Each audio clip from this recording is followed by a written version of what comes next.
Hello,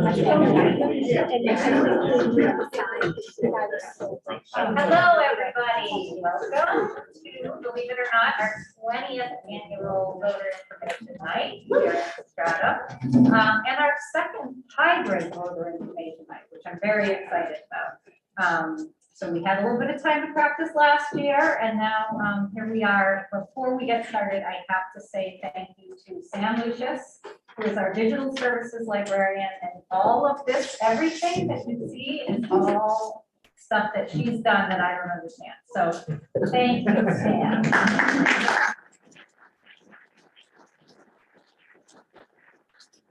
And Scott Campbell, who's over there, he's our new assistant director and is in charge of programming and collection development and promotion and all this great stuff. He is going to be handling questions. So if you do have questions that you want to ask of any of the candidates, we're asking you to jot them down on an index card over there to the right of the doorway and get them to Scott, and he will be making sure that those get asked. People who are coming in via Zoom, hello, people coming in via Zoom, can enter questions into the chat, and we'll access those and go ahead and read them out to candidates as well. So a couple of quick housekeeping things. Bathrooms are out this door, just down a couple steps on your right.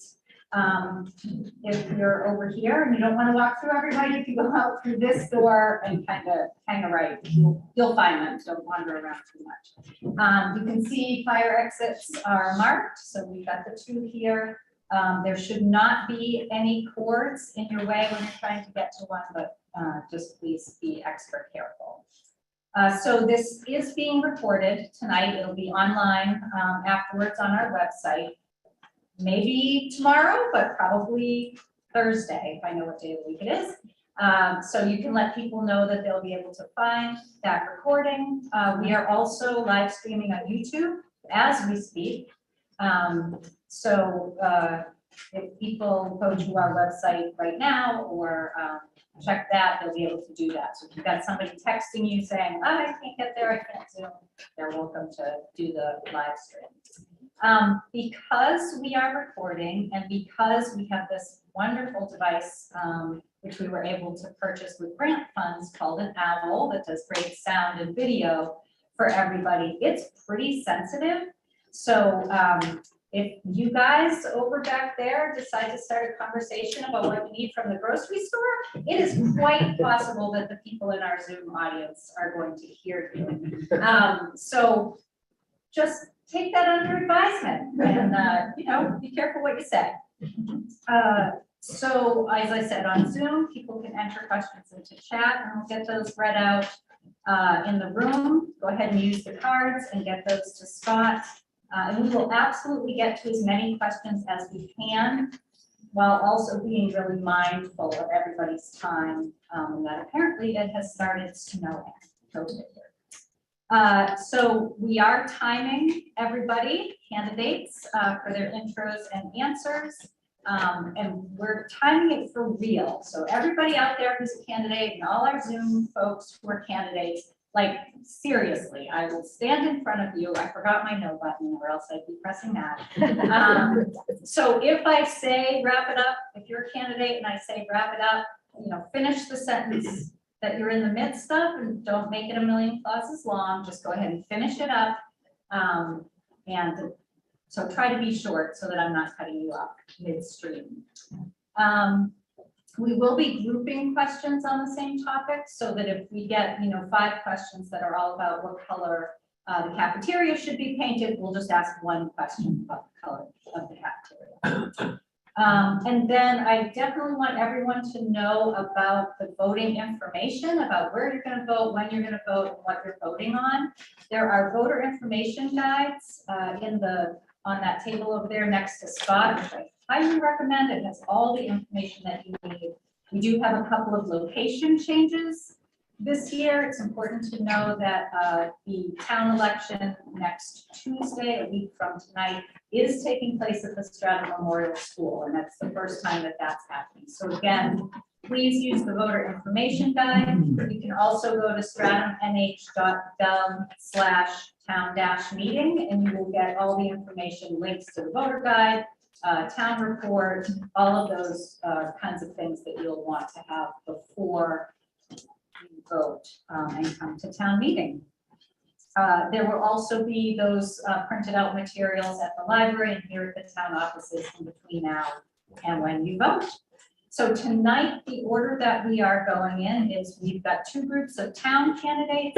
We've got our Stratham School District School Board candidates. We have the Exeter Cooperative Regional School District. We've got two groups, School Board and Budget Advisory Committee. And then we're going to go through the town warrants, the budget, the zoning warrants that are all going to be voted on as well.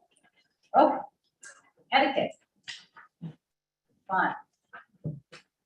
So I do ask everybody to remember there have been lots of opportunities for people to spell out positions and different sides, whether it's in written materials, on signs, online. I really want and need to keep this evening on track, useful, and neighborly. So be respectful and polite. Don't interrupt or debate other people. Please leave Stratham Talks and Stratham Talks Politics on Facebook. Your questions should be short and to the point. Candidates, I'm asking you to answer the specific question and not use it as a launching point to go someplace else unless it's the color of the cafeteria. That's open game. And keep your answers short and to the point so we stay within our time. So I have on here, I'll use my no button if necessary, but I didn't bring it. So that's where we are. So I want to start with our first candidates. Sam, should we check to be sure that people on Zoom can hear us, or will they be chatting if they can? It seems that people on Zoom can hear us just fine. Okay, perfect. If you're in the room tonight and you can't hear, we're specifically not doing microphones because of our fancy owl. Please, raise your hand, stand up, or do this. And if you are on Zoom and you can't hear or something is happening with that, go ahead and shoot us a message in the chat, and one of our fabulous people who's working on it will get to you. So our first group of candidates are Town of Stratham candidates for open positions. We have, I'll go this way to that way. People are seated in the order that they're going to appear on your ballot.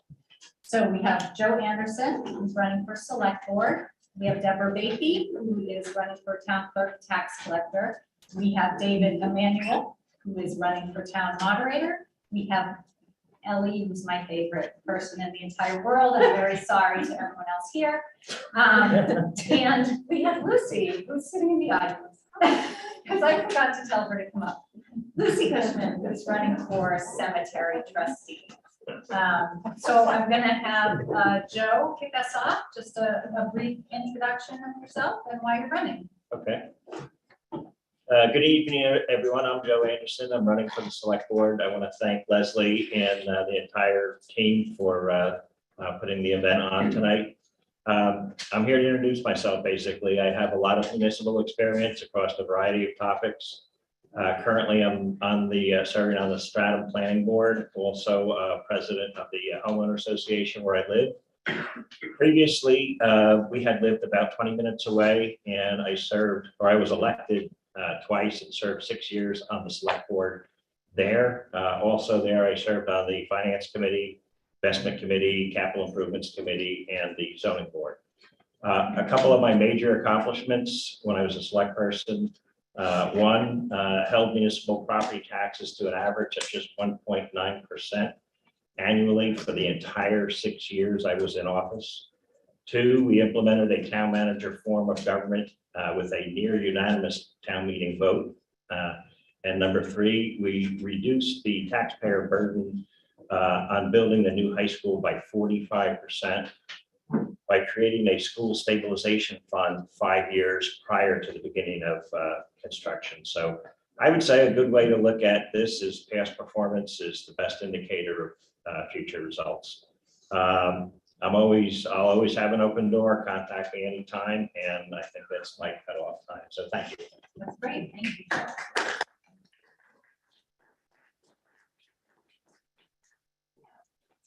My name is Deborah Bakey. I am currently the appointed town clerk tax collector for the town of Stratham. Prior to this, I was the deputy town clerk, deputy tax collector from 2016 until now.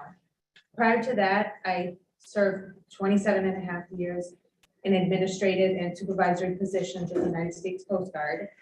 And then I retired from that and came back to Stratham. I've been a Stratham resident for 22 years, just about 22 years. Prior to that, I was a Kingston resident. So I very much enjoy being the town clerk for Stratham and serving the residents. I love everything that Stratham stands for, and I would appreciate your vote on Tuesday.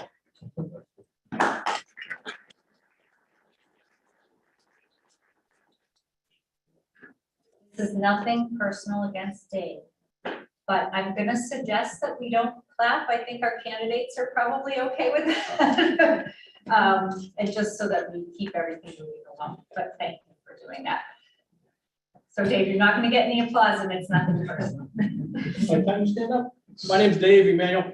My daughter Ellie, who's always trying to make sure that I'm acting the act of a cool dad who's not embarrassing. Good luck with that. I know, she's nearly due. At the same time, I wanted to share with you that I've been involved in Stratham government since I was Ellie's age, selling hot dogs in the back of town, meeting at the old town hall, the floor used to creak and everything else. I attended local schools, Stratham schools, Exeter High School, and the University of New Hampshire. And I've been a career problem solver as a professional engineer with a family business for 18 years and the Durham Fire Department for around 33, where I currently sit as the fire chief for the town of Durham and the University of New Hampshire. I am involved here because I believe in community service and civics at the most local level. I'm an assistant scoutmaster. I'm the Cub master. That's the important stuff because I'm always working to help shape our future voters and citizens for the town of Stratham. As a moderator, I believe it's important to have people both be heard and to be able to hear everyone's points of view. And I will do my utmost to make sure that things are done in an orderly, respectful manner where everyone is free to both listen and speak. I know sometimes it takes a little more time than people like it to, but I think it's important to have both sides of every coin.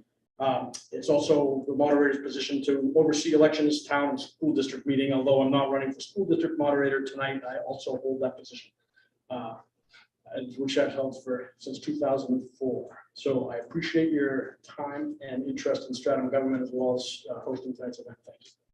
Thank you. Ellie, do you have anything to say? Lucy.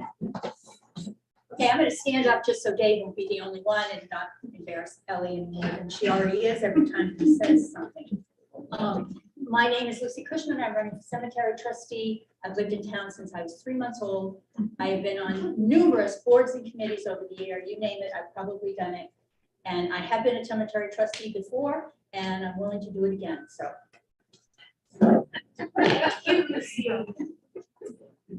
If anyone in the room has any questions for our group of candidates, grab an index card or I guess run up and tell Scott. Do we have anybody on Zoom? Is Tricia watching the chat? I mean, I got it too. We haven't had anybody ask the question on it yet. All right. I am going to say thank you very much for coming, for running for an open position. It's so important to have everybody's voices. So thank you very much. And next up, we're going to have our library trustee candidates. I believe that we have 2 here in person and 2 on Zoom. So I could be wrong. So the Zoom people, I'm walking in front of them. Sorry.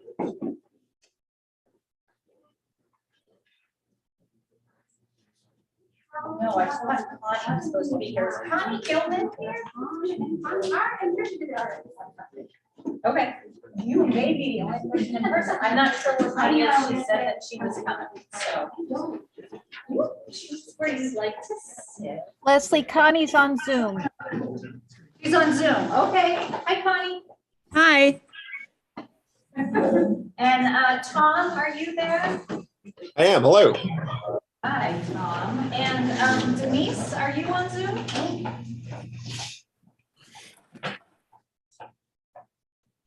Okay, that's a no, but we'll get started and we'll catch her up. Yeah.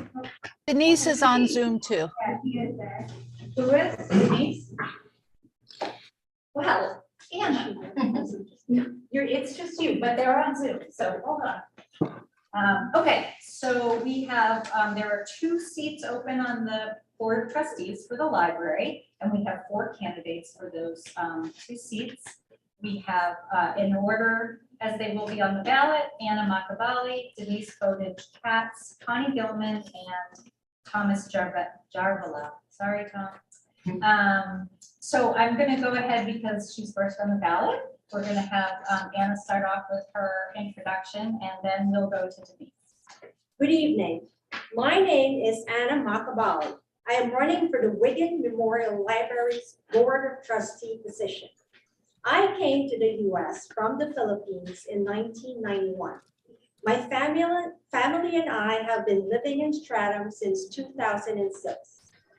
All of my 3 kids have attended or currently attend the SAU 16 public schools.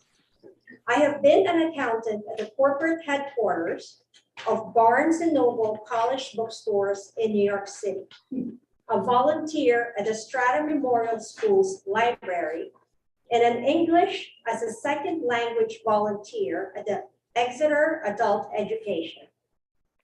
I am currently a realtor for Keller Williams Coastal in Portsmouth. To me, our library is a gem and a community hub. Thanks to the passion of the staff, vision and integrity of our trustees, and the hard work of the Friends of the Wiggin Memorial Library.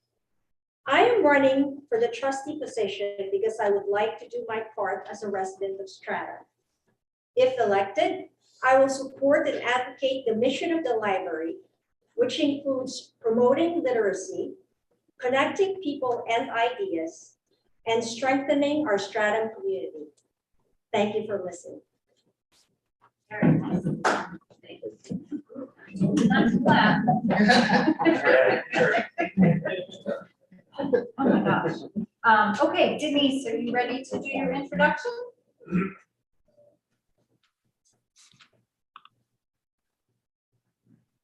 So this is our Zoom. Let's see how they do it. So I've asked Denise. to Okay, unmute. so I'm sorry, I'm having trouble with my camera. I just got in from work, so forgive me. That's okay. Yeah, I'm terribly sorry. That's why I put that over, because it was just not working well for me. Forgive me. My name is Denise Katz, and I'm running for the Wiggin Memorial Library trustee. I've done a number of volunteer work in the town. I currently hold, a chair, vice chair in the town on one of the committees. And I want to run for the Wiggin Memorial Library trustee for a multitude of reasons. I really believe in the library here in our wonderful town of Stratham. It's really terrific programs that we've had incorporated thus far, and I want to be able to move forward.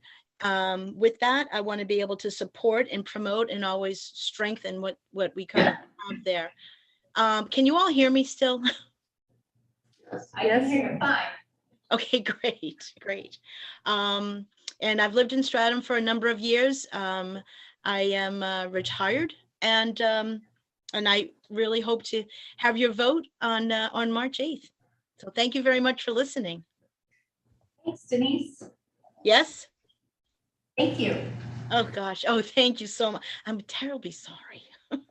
No worries at all. Next up, we have Connie Gilman.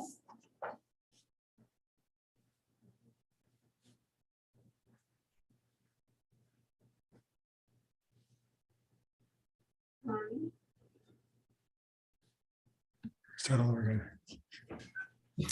Hi, I'm Connie Gilman, and I've lived behind Stratham Hill Park for the most part since the 1970s. I was the reading teacher at SMS my last 10 years of teaching. Over the years, the Wiggin Library's been speaking to our community with increasingly rich ways, starting with a small collection at what is now the Historical Society, through national recognition, continued expansion, and the constraints of COVID. It has expanded and expanded its role. Today, it's putting together this complex public event. I honor it, and I sure use it. These winter days, I've enjoyed Zooming with a book group, sitting in front of the happy light, and getting help with technology. Now, I think it's time for me to be useful back. I want to sit with a few other library lovers and work toward the future. I have some experience that might help with this effort. I've been a Stratham Library trustee. I've been a Stratham rep to the EARSD, the SAU, Budget Advisory Committee, and I've helped with a lot of library fundraisers. I look forward to working for our town library. Great, thanks, Connie. You're welcome. I'll tell you what, these library people, so far, all our town candidates on time, loving it. I didn't put them up to that either. And next up is Tom Darvilla. Hello, so my name is Tom, and I am running for, as the other candidates here, for the Library Board of Trustees. I've been a resident in Stratham for the past decade. I live in town with my wife and 2 young children who are both attending SMS. I'm running to be on the Library Board of Trustees as a way to give back to the community, in particular to a resource in Stratham that my family has used quite a bit. My wife and I, we just tallied our loans up between the 2 of us, and we are approaching 2,000 items that we have checked out from the library over the past decade, due in part to our children taking a lot of books out for them. I want to help the library consider offering more and better items and services to the community. I'm already brainstorming ideas such as a tool lending library, new technology classes, a seed library. An example of this thinking is that my wife and I, we donated an electronic radon detector to the library this past year. It is available for anybody in Stratham to borrow right now, so please go and borrow that. I'll be first to say that I'm really proud of the library. It's an outstanding resource. However, I feel like there's always room for new ideas and improvements. Professionally, I've been in the tech space for the past decade, and where I'm always looking for process improvements and efficiency gains. I hope to be able to bring that experience to the library to be able to offer more to the town of Stratham. Thank you. Great, thank you, Tom. Scott, do we have any questions from anybody here? We have one question, and it's a great general question for all the trustees. What do the library trustees do? Maybe their perspective on that. That's great, Anna. So library trustees, we review the policies of the library and essentially, make recommendations on how to make the library a better place for the community. And I guess in general, we just support and advocate for the needs of the library. Thank you so much. That's great. Denise, do you have anything to add to that?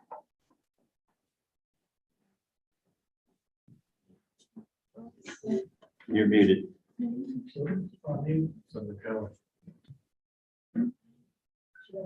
I think Sam's Denise, you're muted. letting her know. You're muted, Denise.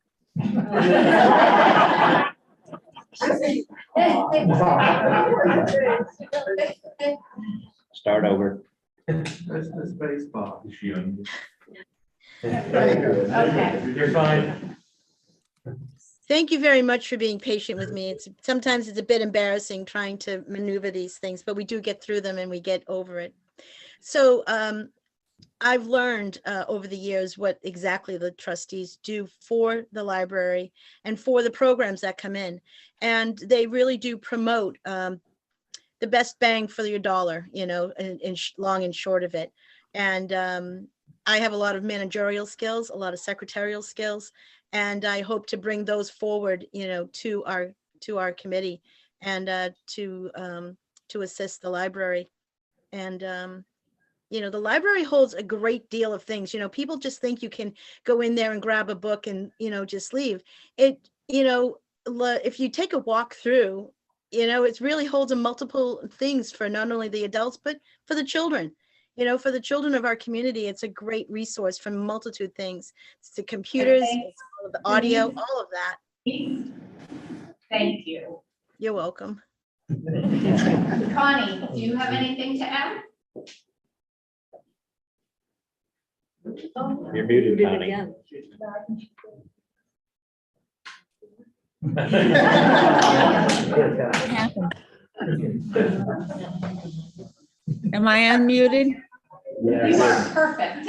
Go ahead. Okay, I think we do some budgeting and staffing and fundraising. Good Besides- answer. Yeah. Anything to add, Tom? All said it great, helping to promote the library's mission and in reviewing policies and working with Leslie to make sure that we can offer as much as we can to the town of Stratham. Thank you. Any other questions in chat or elsewhere?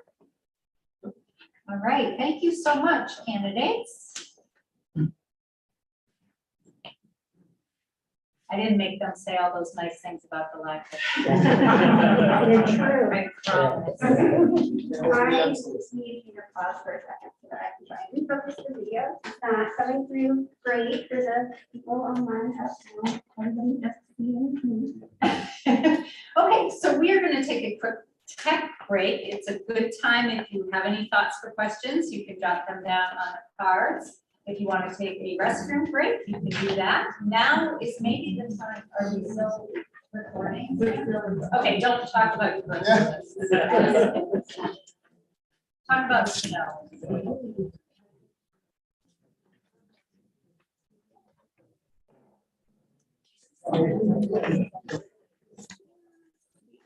Happy.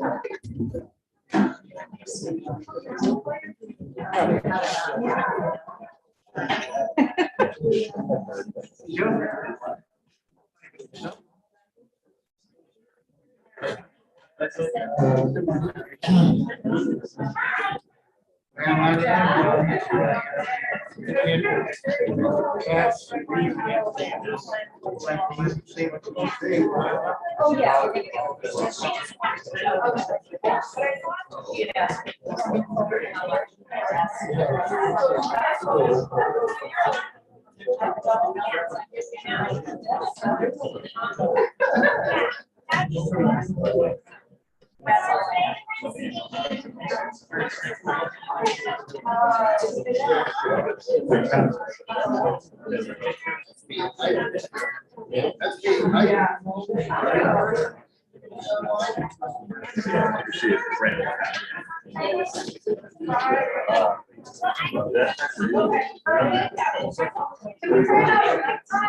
Yes.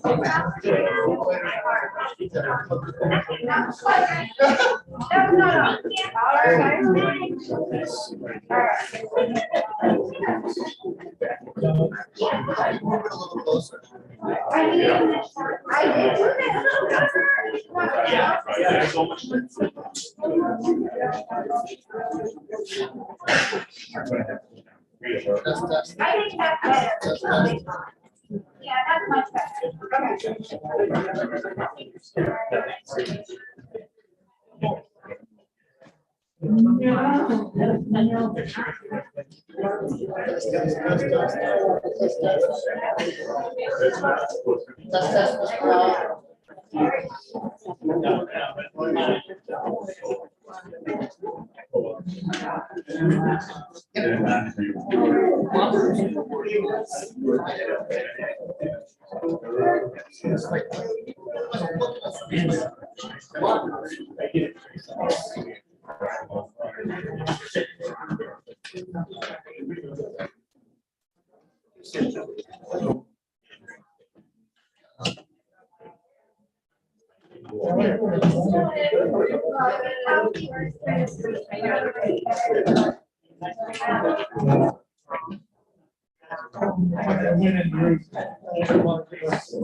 Yeah. Usually a lot. Yeah. Okay. Good break, everybody. So in this group, we're looking at the Stratham School District, which oversees Stratham Memorial School.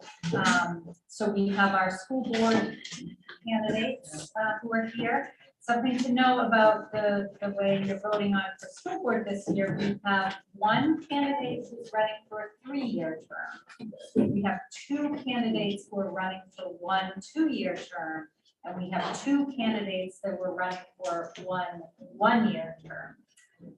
So read your ballots closely so you can understand why different people are in different places. So we have 2 folks in this group who have given us statements because they weren't able to be here. And then we have 3 great candidates who are here in person and no remote candidates in this round. So I'm going to start off with the first statement, which is from Ken Otto, and just, I'm going to say I, but don't get confused, I'm not really Ken. Hello, everyone. My name is Ken Otto, and I'm running for the 3-year term for the Stratham Memorial School Board.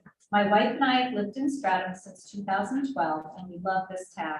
We loved it immediately when we moved in, and even more so when we realized how great a place it is to raise our twin children, now in 3rd grade at SMS. I'm running for the school board because I know I can make a difference. I am here to make a better future where we focus on supporting our children as they grow. Now more than ever, our children need a balanced focus on academics, social, and emotional well-being.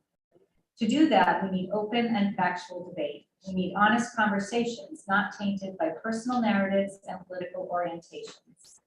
I have experience in managing facilities of several hundred people across different countries. I'm not saying a corporate background is directly comparable to a school board, but it has given me the skills to work with people, hear all sides, and work towards a common goal. Our common goal and our common good are our children. Those who know me well will tell you I am transparent, open to discussion, and pull no punches. I will tell you exactly what I'm thinking. So I invite you to ask me anything. I prefer open conversation where we can look each other in the eye as members of one community. If anyone wants to know anything about me, I openly invite you to coffee at any of our stellar small businesses in town or even a virtual coffee via Zoom. Thank you. And I should say that we will have candidate statements, the candidates who provided us ways to contact them, that's all going to be on the website with the recording. So when people invite you to get in touch with them, you'll be able to do that. So the next candidate that we're going to hear from is James Fulton. I'm James Fulton. I'm running for one of those 2-year terms. I moved here 2.5 years ago, right before COVID hit. We came here out of anywhere we could move to in the country. We chose Stratham, mostly because the schools are awesome and also because the lifestyle here is awesome. And there's so much more we can do than we could when we lived in Texas. I've got 4 kids, and between them, I will be a part of SMS for the better part of 11 years. So I've got a pretty huge stake in seeing the school be successful, the staff be successful, the kids be successful. And I want to see a future where even my littlest 3-month-old has a great time there as her next sibling graduates and goes on to CMS.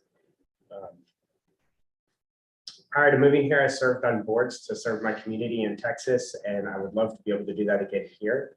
I've found that being a part of the community in that way, serving on a board is a great way to meet everybody, but also a great way to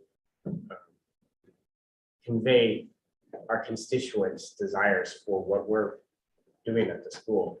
make it a successful place. Great, thank you. And Jennifer Spafford. Yeah, hi, everyone. It's so great to see so many people here. I just appreciate so much you coming out and caring about all of these roles. So I am a mom of three who will spend their entire elementary career at SMS. I have a sixth grader now, a fourth grader, and a first grader. So I'm at SMS quite a bit. I have a JD and I work at UNH. Then a few years ago, we did a spin-off and we started a new organization called Soteria Solutions. So I am the Vice President of Operations at Soteria. So that means I run the budget, I manage the staff. As anybody who runs a small business knows, you basically do everything. So the budget, working with the board, all of those things are my responsibility right now. So I also do a lot of stuff in the town. So I'm on the budget advisory committee for the co-op. So I review the budget that you guys are going to vote on. I've done a lot of volunteering at the school. So in the book fair, as a classroom reader, for the grandparent luncheon, I was recording secretary report for a long time. So I guess one thing I just wanted to address is, there's been a lot of talk about who's critical and who's supportive of the schools. I have been critical of the schools in terms of some of their policies. But what I also want to say to you is that, my heart and soul is at SMS. My kids are there. You're not going to find anybody who has done more volunteering, who has been in more classrooms, talked to more teachers, sat in on more board meetings. It is just something I care about a lot, and I promise that I will work very hard in that role. Thanks, Jennifer. And Eric Haring. I'm running for the one-year term. I think during the pandemic, we spent 2 years very much surviving. And I think it's really an opportunity as we're hopefully turning the page there that we can think about not just surviving, but thriving. And I believe, and I want for our community to have the best SMS elementary school in the region. I would love for everyone in the region to want to send their kids to SMS. And I think we have all the component parts. We have fantastic teachers. We have caring, skilled paraprofessionals and staff. We have loving parents. I'm one for 2 SMS students who want to be engaged. We have a great community as attested to here that cares deeply, but also has very high expectations for our schools. What I think we need to have is a mindset shift. So we have the pandemic mindset, but I think we need to move to a more aspirational mindset. And I think it's okay to want to be the best. I think it's okay to want to have the best elementary school in the region. That's something that we have a reputation for, frankly. What do we need to do that? I think we need to refocus. I think we do need to get back to basics in some regard. And these are some of the things that I think we need to do. I think we need to have clear goals and objective measures around academics and academic excellence. I think we need to get parents engaged like they want to be and make them more aware of what's going on with their child's learning. I think there needs to be accountability both from the board to the community and then from the administration to the board. I think we need to improve communication. And we need to have stakeholders feel like they're very much engaged, and we can improve upon that. And last but not least, I think we need competitive pay for paraprofessionals and support staff. So I know we can do it. I know we can be the best. And I would like for you to consider voting for me so that I can lead that charge or help lead that charge. Thanks, Eric. The other candidate who's running for the one-year term is Rachel Jefferson, who could not be here, but I have a statement from her. Dear Stratham friends and neighbors, I'm sorry to miss tonight's voter information. I'm asking for your vote on March 8th for the Stratham School Board one-year position. I've been serving on the board since December 2021 in an appointed role. I've lived in Stratham for 14 years with my partner Brent and our 2 sons, one at SMS and one at CMS. I am an active community member and have attended many school board meetings over the past 7 years. I volunteered to serve on the CMS building committee in 2017 and worked tirelessly until the project passed in March 2019. The renovations were completed ahead of schedule and under budget. I've also served on the Stratham Curbside Collection Committee, the Budget Advisory Committee, the SMS Fifth Grade Committee, and a parent focus group for the CMS Principal Search. I have coached youth soccer and t-ball and volunteered at many community events. I'm deeply invested in Stratham and our schools. As an insurance claims analyst, I've negotiated large settlements, managed cases, analyzed contracts, and done research. I describe myself as fiscally conservative and think that we should continue to take a close look at our budget to ensure that the school is getting the support it needs and the taxpayers' investment is protected. I'm actually going to jump ahead because this is long. So that's my fault. Schools have been challenged over the past 2 years more than ever. I have never thought that the school board role would become political, and this concerns me as a community member and more importantly as a parent. As a product of public education, I am proud of the work that public schools do to educate all children, and I will work with school staff to strengthen academics as our children recover from the learning loss that they have experienced. With that said, I do not think we can solely focus on academic rankings to show the growth that our students are making. Of course, there's always room for improvement, but I do not believe that Stratham Memorial School is failing by any stretch. And I'll put the rest of it on. Any questions for our Stratham School Board candidate?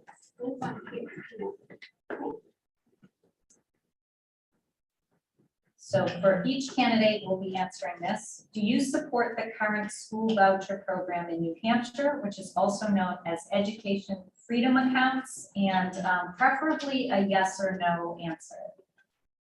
So go ahead, James. I'll say from a personal standpoint, yes, because I want you to have your options. From a school board standpoint, I don't think that the school board should have a say one way or the other. Should we keep going with anything else? Yep, leave it there. Jennifer, yes or no? I know people always want a yes or no answer. I do not, obviously. I think my role is to be a proponent for public education. There are some great private schools around here, but I worry what happens if money gets diverted away from our public schools, right? We know state funding is going down and getting worse and worse, and we need to really support those public schools. That's great. Thank you. Eric. I do share the same concerns that Jennifer described. I think it's definitely a state matter. I do support parents' choice as well, because the voucher system right now only applies to people who are at a certain level above the poverty line. And so I feel like it really allows people who are very disadvantaged to make better choices, perhaps with their education. It really doesn't apply to too many of the folks that are in this room or in our district. But I support choice, but I am also kind of concerned as well with taking those funds away. That's amazing. I'll say yes. I support it. It's a yes. I'll give it a yes. Supports it. I'll be clear. Okay. Do you have any other questions over there, Scott? I do. One is very similar to that last question. So you may defer on this, but it is a little bit more specific. And it is this: how would you defend our public schools in light of the school voucher program?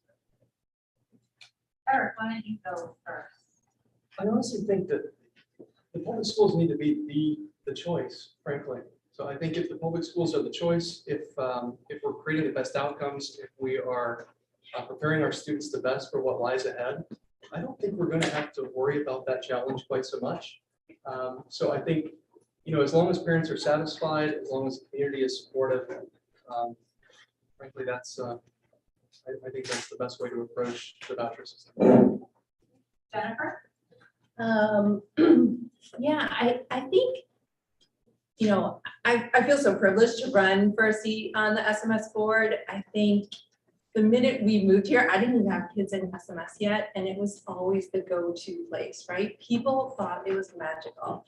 And when I was finally there, it was so thrilling. And I think people feel really proud to be part of the SMS community. And I think we can only expand sort of the academic pursuits that happen there. I mentioned the other night, what about a science fair? What about a math competition? I think the more you kind of showcase the amazingness that can be at SMS, the more people are going to want to keep their kids there. I know I feel that way.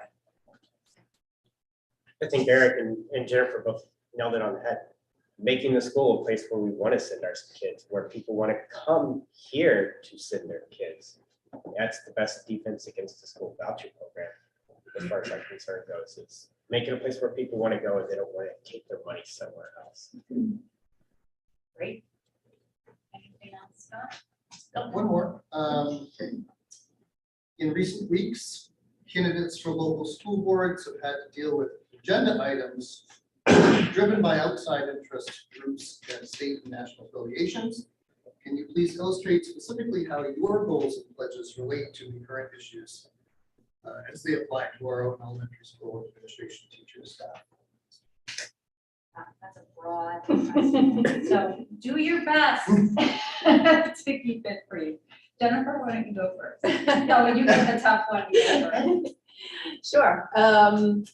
Yeah, I think, some of the issues, I'm assuming this is probably referring to diversity, which, comes up all the time. As you know, SAU 16 hired Andres to do diversity in the upper grades.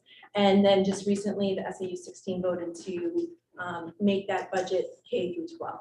So at this point, we don't have a ton of details on what that looks like in the elementary school. I have to say, my job is sexual violence prevention, and we work with a lot of different kids in high schools, colleges, and we work with adults in workplaces. And so you can only feel that diversity training is beneficial. I guess I just want to be prepared that right now I do support, diversity in schools. I think I'm very curious to see what it looks like at SMS because we just don't know yet. There's no information.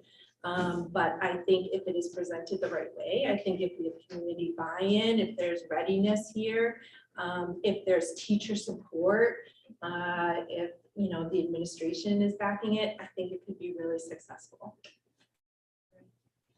James? My goals for the school as regards to outside interest coming in, increase our communication with the community and bring the community back into the school. For the last 2 years, the community has not been a part of the school. And it seems even before then, if you went to a school board meeting, what I'm told is there's very few people that attend.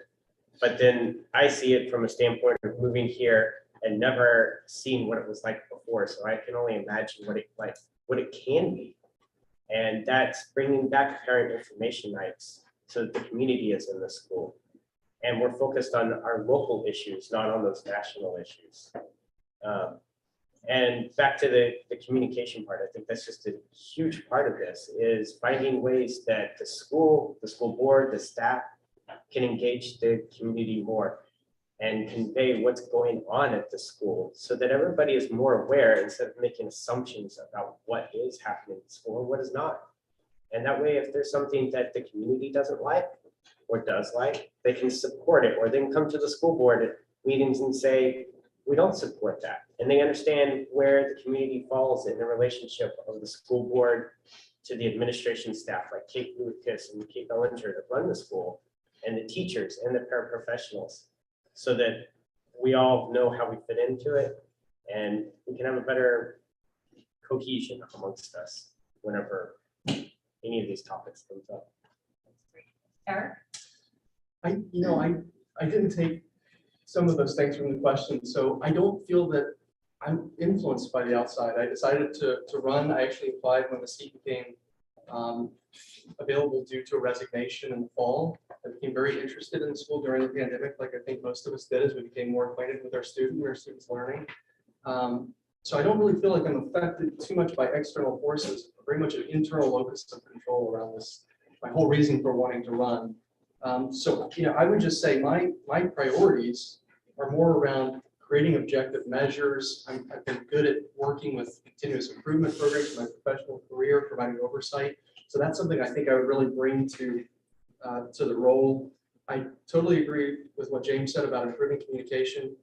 We had a parent who moved from Stratham to Rye, and they told me as I'm campaigning, I get a lot of great input from people, and they said, you should check out the Principals Advisory Council over in Rye. And what they do is they create a sort of a stakeholder group where it's principals, teachers, other members of the community, and it's more of a roundtable forum, right? And that's great, because I think right now we don't have as much of that long form discussion. It's like there's kind of what the board does, and you sit and listen, or you do public comment. So I think to improve things like communication, that, that's a great model that I would like to potentially pursue. I also think getting more visibility to parents about what kids are doing. I know we've had a policy around homework. I'll try to be brief. But homework gives us the ability not only to help kids manage their time, but it allows us to check in as parents to see what's going on so that we become more aware. And very quickly, I think if we could revisions around report cards and revisions around parent-teacher conference, those things would be great. Seriously. Sorry, I'm sorry. That's okay. I know how hard it is to be brief. I also know we want to value everybody's time. So I have 2 questions in the chat. Okay, and we have 2 questions in the chat. We're going down to 60 seconds. All right, so question 1, how do you suggest we address learning losses that have occurred over the pandemic? Good question. James? So I already know that they've addressed this partially at the school by doing assessments at the beginning of the year and adjusting what the kids are doing in each grade level to take account for the losses that were perceived through those assessments. And that's a great take for Kate Lucas to do at the school level, but the board isn't involved in that. And the board should be setting goals that are based on certain metrics that say, here's where we are at the beginning of the year, here's where we want to be at the end of the year, how do we get there? And then adjust those at the end of the year for the next school year to benefit those kids that will be moving up a grade level, so that they have goals that follow them each year, and we can see how those measures and what we did are being effective or not, and adjust our policies. That's great. Jennifer? Yeah, I think that's a great question and absolutely something I worry about a lot. It's one of the things that I've noticed that the board doesn't ask questions about a lot. So when the principal comes to the board meeting, there's not a lot of dialogue or back and forth. It's hard for parents or taxpayers or anyone who's in the audience to really understand what's happening inside the school. I think there has to be a lot more communication from both Kate Belanger and Kate Lucas on what's happening inside the school. I also think, competency-based education, I love it. I could listen to Kate Lucas talk about it all day, but I think when we're talking about academic learning losses, I think there really has to be a better understanding of how that translates to the real skills, the multiplication skills, the reading skills, all of those skills that were really lost during the pandemic. So I would really want to focus on both of those things. That's great. Mark? I think I've got a lot of feedback that if you're on an IEP, so if you have special education, you get great attention at SMS. Where I think sometimes there's a challenge for kids that are on the bubble that don't qualify for IEP because they don't have those disabilities, but they need the extra help. So they need interventionists, they need math tutors, reading tutors, and these are where the paraprofessionals really come in. I think it can't just be a labor of love for the paraprofessionals to work in the school. We've got to give them competitive pay. I think we could use more potentially. I think we should reevaluate how we're using those resources, and should we use more resources, because we need to provide direct and focused attention to some of the kids. And then the other piece, very briefly, is I think helping parents understand some of the new teaching methods. I didn't grow up with Common Core, so when my kid comes home and they're trying to work on math, and I feel powerless to help them because I don't understand it, and they're telling me, "Yeah, I gave you 15 ways to do it," I said, "But that's not the right way. That's not how I'm supposed to do it." Those are the things that I think if we could have more workshops, if we could have ways where parents can become more aware of the teaching styles, we can be better aligned to helping our children. So those are just a couple of ways that I think we can make some quick improvement. That's great. What else you got, Sam? Okay, they were saying they were having trouble hearing me, so I'm going to step closer and say, the question is, what do you view your role as a school board member as? Eric. Oh, thank you. I think that the board's role is really simple. We have a fiduciary responsibility. There's a public trust. You have to pay your taxes, whether you send your kids or not. You're going to be sending them for as long as you own property. So for us, the board's responsibility is to be able to provide that oversight. We set the goals, we provide the oversight. We also clear the obstacles out of the way of the people who are actually doing the work. So I'm not an educator. I don't pretend to have an educator background. The educators are the ones who can help us really provide that blueprint, but supporting those people by creating a policy framework that clears the obstacles, allows them to do what they need to do, and then provide the funding that they need. So I think it's oversight. I think it's clearing the way and supporting those people and being that fiduciary for the community. That's great. James? I'll add on to what Eric said, because he's right. It's that oversight for the school. It's oversight for the budget. It's oversight for the administration that's there, and oversight of not just the administration at the school, but the central office. So for us, that's Esther or whoever they assign. We should be able to provide them feedback and provide not just them goals, but the school goals. And that's really, if you look at the policies of what the board has, they have published policies that say enumerated, here's your responsibilities. And setting those goals is one of the key items that's missing today. And there's a set of other things, but I think we should stick to those things and not deviate too far from them. And be very clear about what it is we're doing to achieve the required things that we're supposed to do. Jennifer?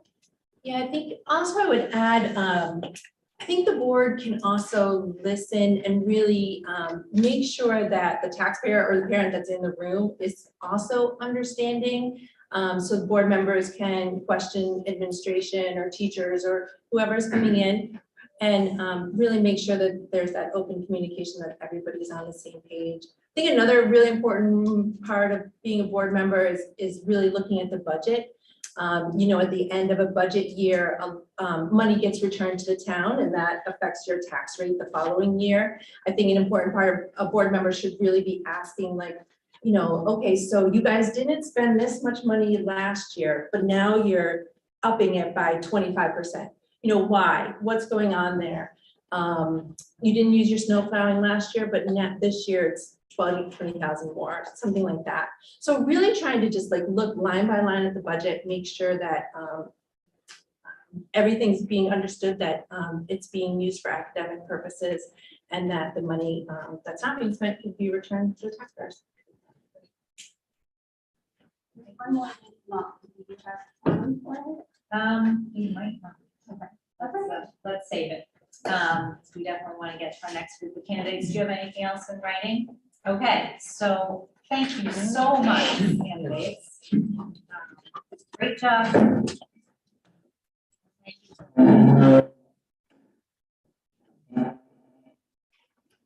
Just as an aside, I completely agree about the Common Core thing. When my daughter was younger, that math was crazy. Oh, who's up next?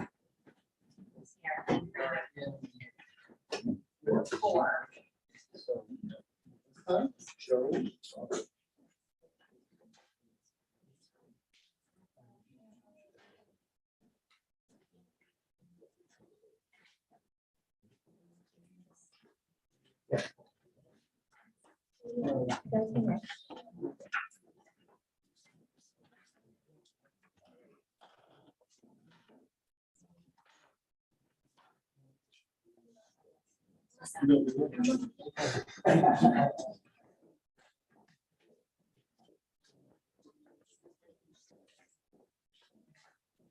Yeah.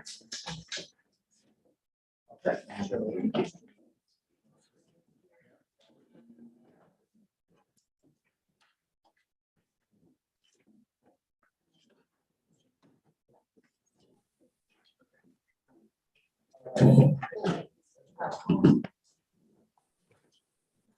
So Exeter Regional Cooperative School District, they're giving us the challenge of getting all those name tags in the right place.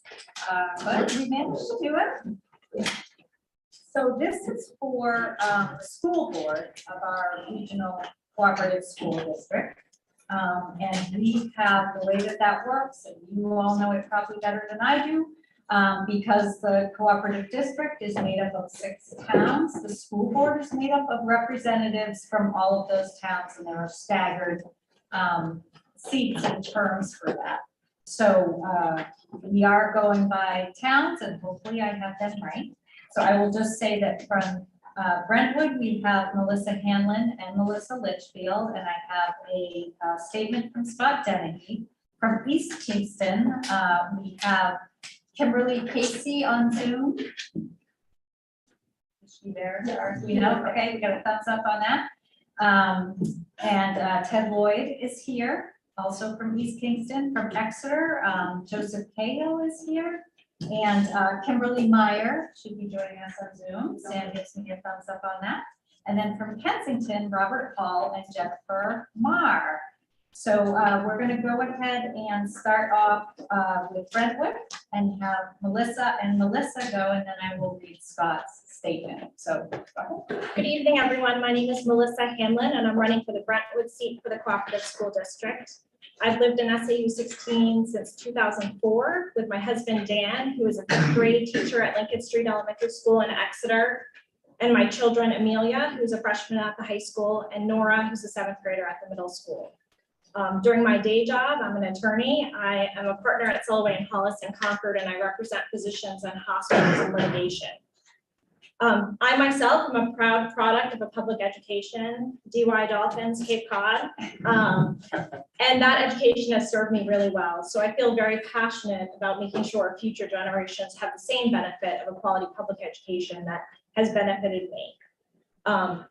I am acutely aware that our greater community and our school community are very divided, and one of the ways that I see getting through that division is to restore the tradition of nonpartisan civil service to these positions that has served our community and built our community for many, many years. I'm not interested in political talking points. What I'm interested in is providing a high quality education for my children and your children and the generations of children to come beyond us. Coming out of the pandemic, I'm going to use a sports analogy. I think we're in a rebuilding year. I think we need to take stock of the things that have gone well over the past 2 years and learn how to build on and amplify them. And I think we need to be willing to have difficult and frank conversations about the things that have not gone well so we can improve them. I find it really disheartening that when you ask questions or criticize anything that happens within the schools, you're labeled as anti-school. There have been many times over the past couple of years where I've agreed and many times where I've disagreed with the school board decisions. Again, my name is Melissa Hamlin, and I'm asking for your vote next Tuesday. Nicely done. And Melissa Litchfield. Thank you, by the way. I knew we'd have to have all of us here. And I wanted to Glad to have you. So my name is Melissa Litchfield. I am the incumbent right now on the Cooperative School Board. Copying, I think, is like the highest form of flattery. There was someone running for the Board of Selectmen, and he said, past performance is the best indicator of future results. I wrote it down. I don't think he could have said it any better.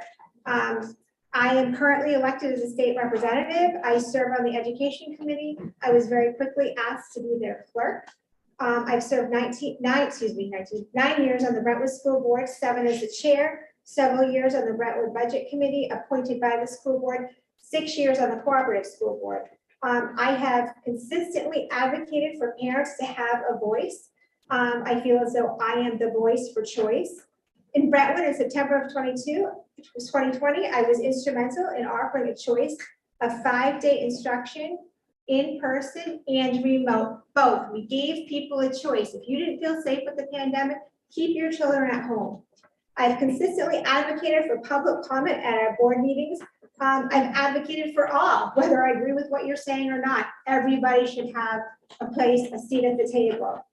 I have consistently advocated for mask optional, for parents to have a choice on whether or not their children mask. Parents know best. They know their children best. I believe schools should teach academics, the arts, and sports. I don't agree with CRT, and I don't agree with political agendas. And I don't think children should know when their teacher is teaching where their political stance is. Finally, I believe any and all out of the ordinary expenses should go to you, the voters, the taxpayers via warrant article. I am asking for your vote this Tuesday, March 8th, and my name is Melissa Litchfield out of Brentwood. Thank you. And thank you. statement from Scott Dennehy, who's also running for the Brentwood seat on the school board. My name is Scott Dennehy, and I'm running for the Brentwood seat on the Extra Regional Cooperative School District Board in March. I've lived in Brentwood for 20 years with my wife and our 3 children, all products of the SAU 16 school system. I served on the Swayze Parent Faculty Group for numerous years, including as president. I then served for 2 terms on the Swayze School Board, always an advocate for what was best for the students at Swayze. I served on the SAU Policy Committee, a job that involves understanding policies put forth by the administration, as well as how those policies impact the community on a local level. I also served on the committee for teacher contract negotiations in the last round. I have practical knowledge of how SAU 16 operates, who the key stakeholders are, and who to go to for answers when needed. For the past 6 years, I've been able to balance work life, home life, and school board responsibilities, giving each the dedicated focus they need. We need someone who will represent not just Brentwood, but all 6 towns in the cooperative school district in a fair, common sense way. Someone who can focus singularly on the tasks at hand and remain objective. We need to come together with a common sense approach for our schools, one rooted in data, facts, student welfare, and fiscal responsibility.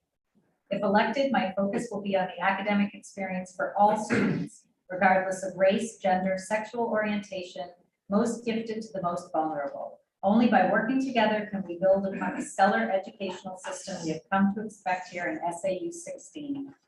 We all want what's best for our children. I believe if we can have a civil discourse of empathy and understanding, we can all move forward and do what's best for our children. So, Kimberly Casey, if you'd introduce yourself. Hi. I just wanted to thank the staff at Wiggin Library for hosting this. And I'm very excited to be running for a school board position that I held for 9 years previous.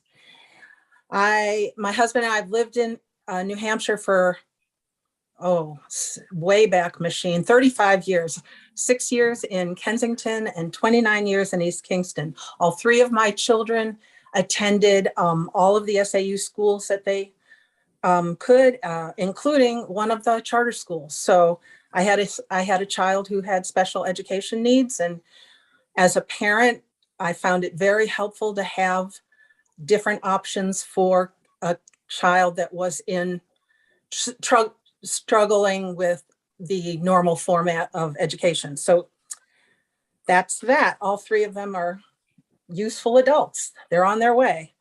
Well, 2. Anyway, during the time, but that's another story. Which brings me up to the fact that it's hard to be a school board member. It's hard to bring people together. And I think I have the experience to have done that. When I was on the board, we built the new high school. And at that time, the warrant article passed by 72%, which is unprecedented, I think, we just really took a lot of time and were fiscally conscious and responsible. And I think it showed in the vote. I've worked with teachers and teachers contracts. I've had to deal with contention on the board and with the public before, and finding that the best way to deal with that is to listen, be a good listener. So I think I am. And finally, I served for 8 years, 4 terms in Concord on the education committee like Melissa, and then secondarily on finance. Kimberly, on finance. Done. Read about me in the papers. Ted Floyd. Good evening, everyone. My name is Ted Lloyd, and 18 years ago, along with my wife Gisela, we moved to New Hampshire and settled in East Kingston. I strongly believe in community service. I've been active since we arrived.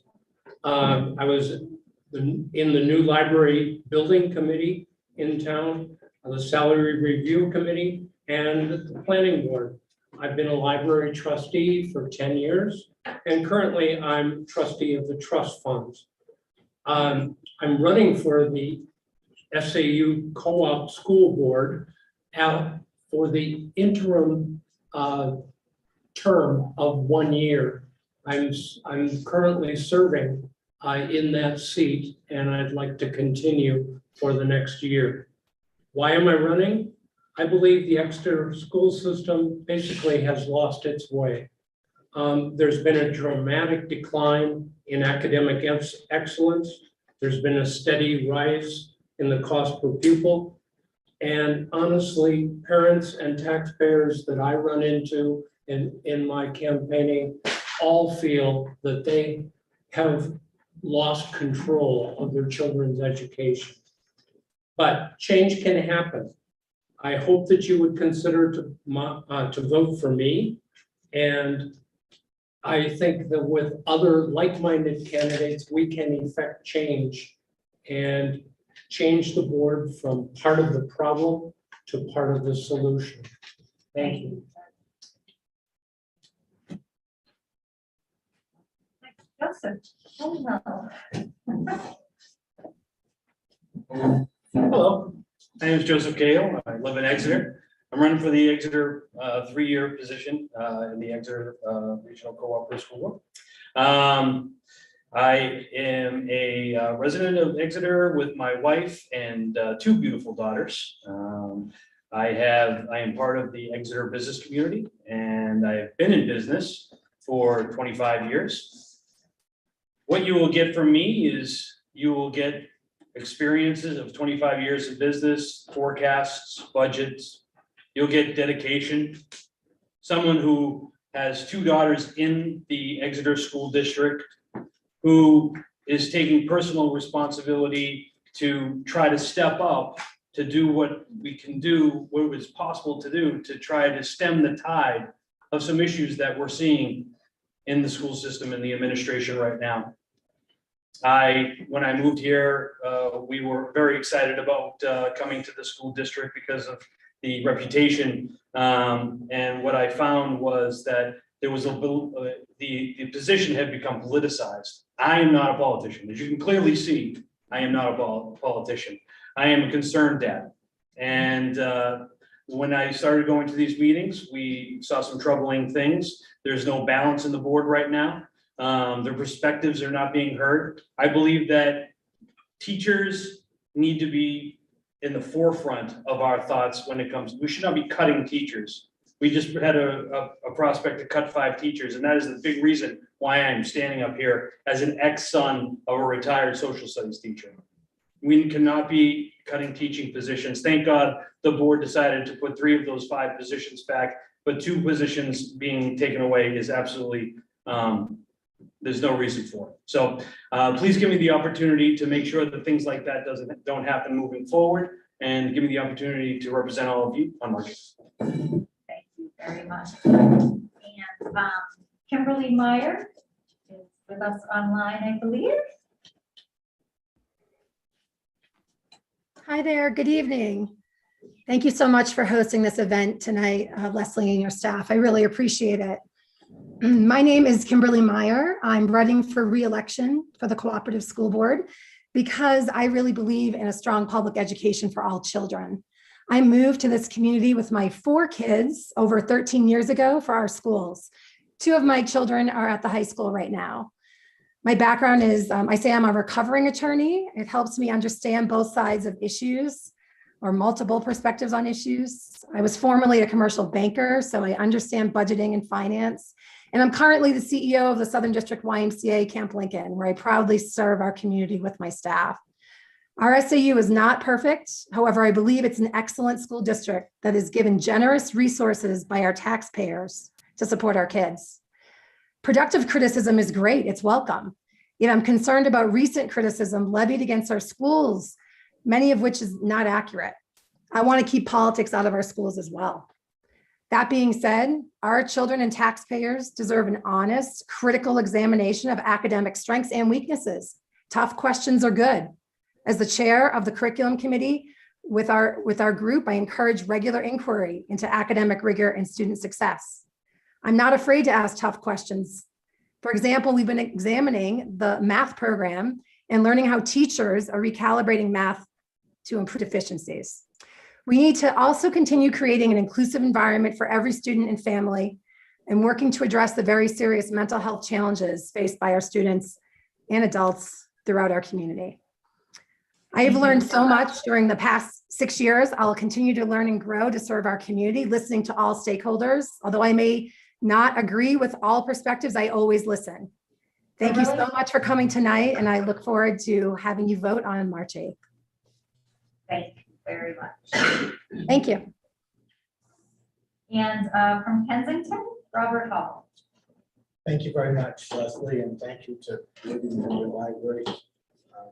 It's an honor to be here tonight to share my story. My story is that I'm a native, which is very rare around here.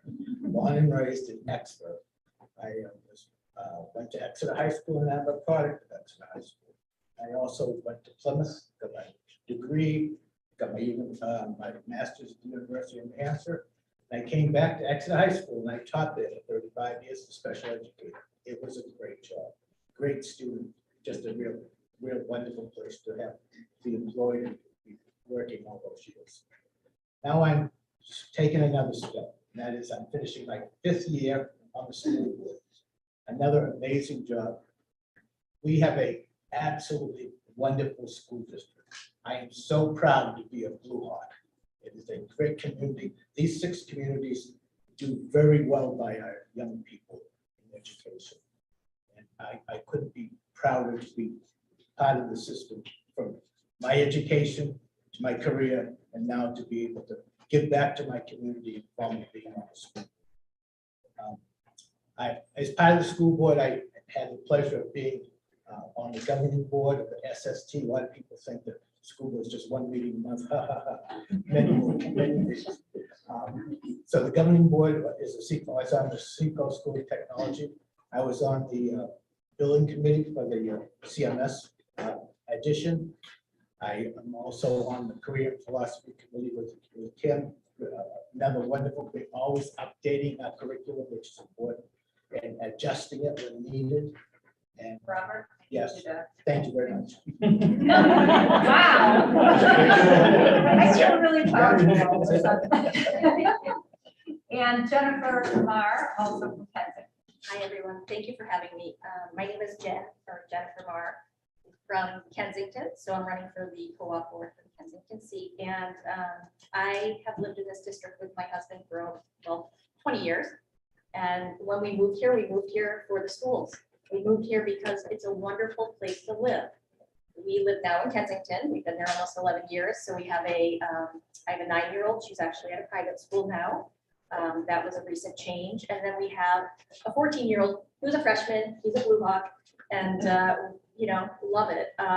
You know, we have such amazing teachers, students, parents in this community. And I've seen in the last 2 years, 2.5 years since I've been going to board meetings, how passionate people are. But we've struggled. And like Ted said, we've lost our way. We need to get our community back together, and we need to get our schools back together. You know, I want to be the voice for the parents, the teachers, you know, parents, the teachers, the kids. When, you know, when you go to a board meeting and there's not a lot of communication, it's frustrating for people. And I think that's what we're lacking. We need to have communication, transparency. I know we can do it. I know we can. We have an amazing group. We have an amazing team. I was going to say I've worked in HR for over 20 years too as well. I won't say I started when I was really young, but I've done a lot in my career with team building, conflict resolution. I talk to people all day. I love to just help people, and I really want our schools to come back to where they should be. So please get out and vote for us on March 8th, and tell everyone else too. It's very, very important. So thank you. Great, thank you. Scott, what do you have for questions? I have a lot of questions. So what I'm going to do is several questions are about rankings, not surprisingly, I'm sure. So I'm going to combine all of those questions and simply ask you all to comment on the rankings as they stand. How do you feel about it? All right, let's ask Joseph to kick us off. Well, the rankings are going in the wrong direction. They They, not to state the obvious, but they're going in the wrong direction. And I think that we need to delve into why that's happening. I think that this board does not have a balance. And I think that the fact that the number one of the biggest things that they had on the budget was to cut 5 teachers when we have declining rankings. That didn't make any sense to me. So they did decide to bring 3 of those teachers back, but still 2 teachers were eliminated. 2 teaching positions were eliminated when we have declining rankings, declining enrollment. That just didn't mathematically add up to me, which is a big reason why I'm up here today. I think that there should be a teacher on this that is given a board seat on the board so that they have a perspective. And I also think that there should be an honors program reinitiated into the middle school so that when these students are going into high school level, they already have an experience of honors levels classes, and it'll put them in a position to be more successful when they reach high school. Great, thank you. I am going to very quickly check in with my tech guru and realize that I think I promised her that I would do questions and answers in the order that people are sitting here. That's fine. Okay. Oops. But if you're our biggest panel, so just a reminder to speak up for people online. I know everybody in the room can hear you all pretty well, but thank you. Okay. So then I was going to go to Kimberly Casey of East Kingston, who's online.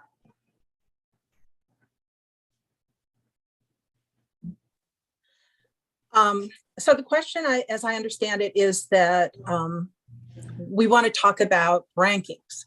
And one thing as I get older and older, I realize everything old is new again, because we were talking about rankings back in the day, and we still are. And the problem with talking about rankings is trifold or twofold. Number one is it doesn't take enough consideration in about the individual child and competency-based learning. The second thing is that oftentimes I find that instead of a feather, they're using a sledgehammer. The rankings don't really tell us a lot about what's being taught or how.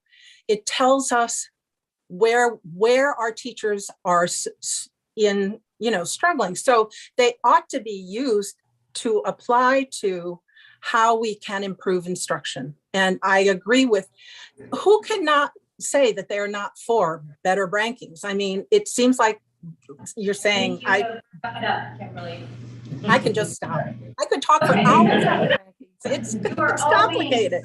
It is complicated, and I really do understand how difficult it is to be brief, but I also appreciate everybody's cooperation with that. And I should no problem. And move on to Melissa Litchfield. Yeah, you surprised me. Thank you. Thank you. So I just want to start by saying what makes up those rankings. So there are so many different rankings that are out there, and you just don't really know. Some of them, for example, could be based on diversity. We don't have a hugely diverse community. We could get a C+ for that, for example. So I just want to throw that out there. It's not just based on test scores. Some rankings could be based on how many of the staff members have a master's or a PhD, right? And we know that you don't even necessarily need that to be an excellent teacher. So I just want to throw that out there, first of all.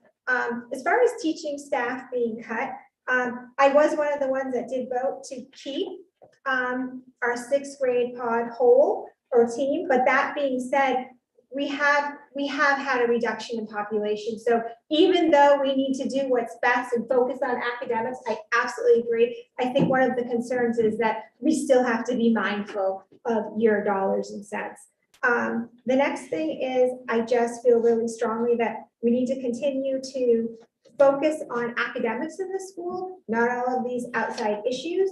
And let's just keep the kids in school in person. As I said before, we did that in Brentwood, and I believe our rankings dropped the least out of any of the other schools. So that's it. Thank you. Jennifer.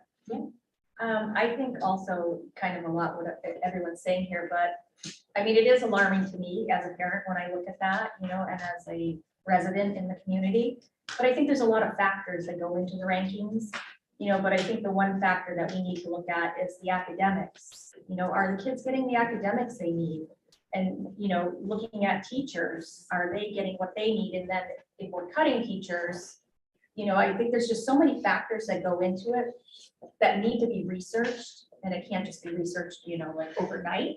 Like we have to, collectively, as a group, come together, and there can be two sides, but talk about it, what is the real reason? But it is alarming, I will say, the rankings to me, I think it's very eye-opening that there is something more going on, and we really need to research it. But I go back to academics too, and it really, to me, that's where it stems from. So thank you. Great, thank you.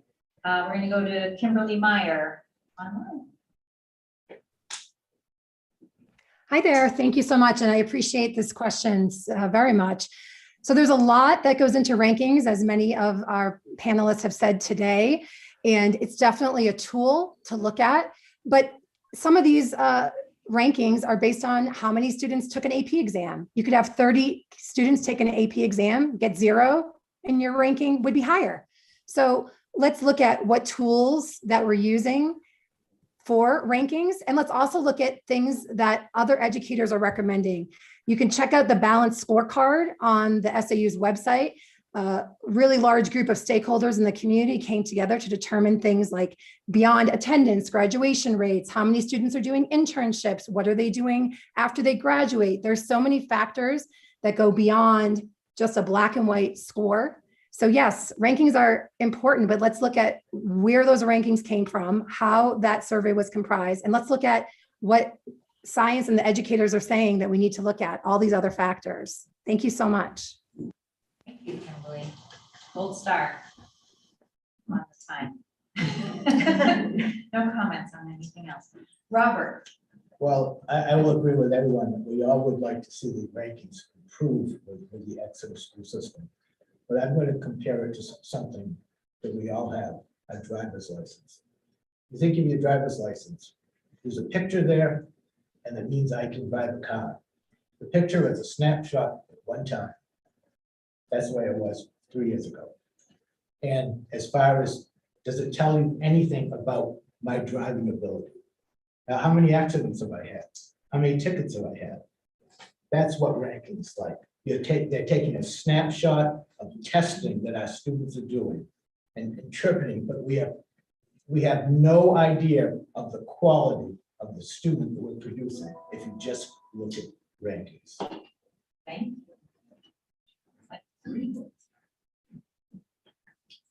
10. I noticed today that the superintendent sent out to the population a public relations piece talking about, of all things, rankings. And he made several comments in there that rankings are actually sort of counted by education experts. And we try not to pay a lot of attention to those because they don't prove anything. What he failed to notice is that most education experts do agree that rankings and test scores have value when you look at them over time, when you look at trends. And the trends in SAU 16 are not favorable. They are declining. The trends are downhill. And we need to pay attention to that. And we need to come up with new ways of thinking on the board that are going to address the problems behind those test scores and rankings. Great, thank you. And Melissa Hamlin. So I agree that rankings are a really imperfect measure of student achievement, but it is a data point, and I think we owe it to our students and to our community to look at all of the data points.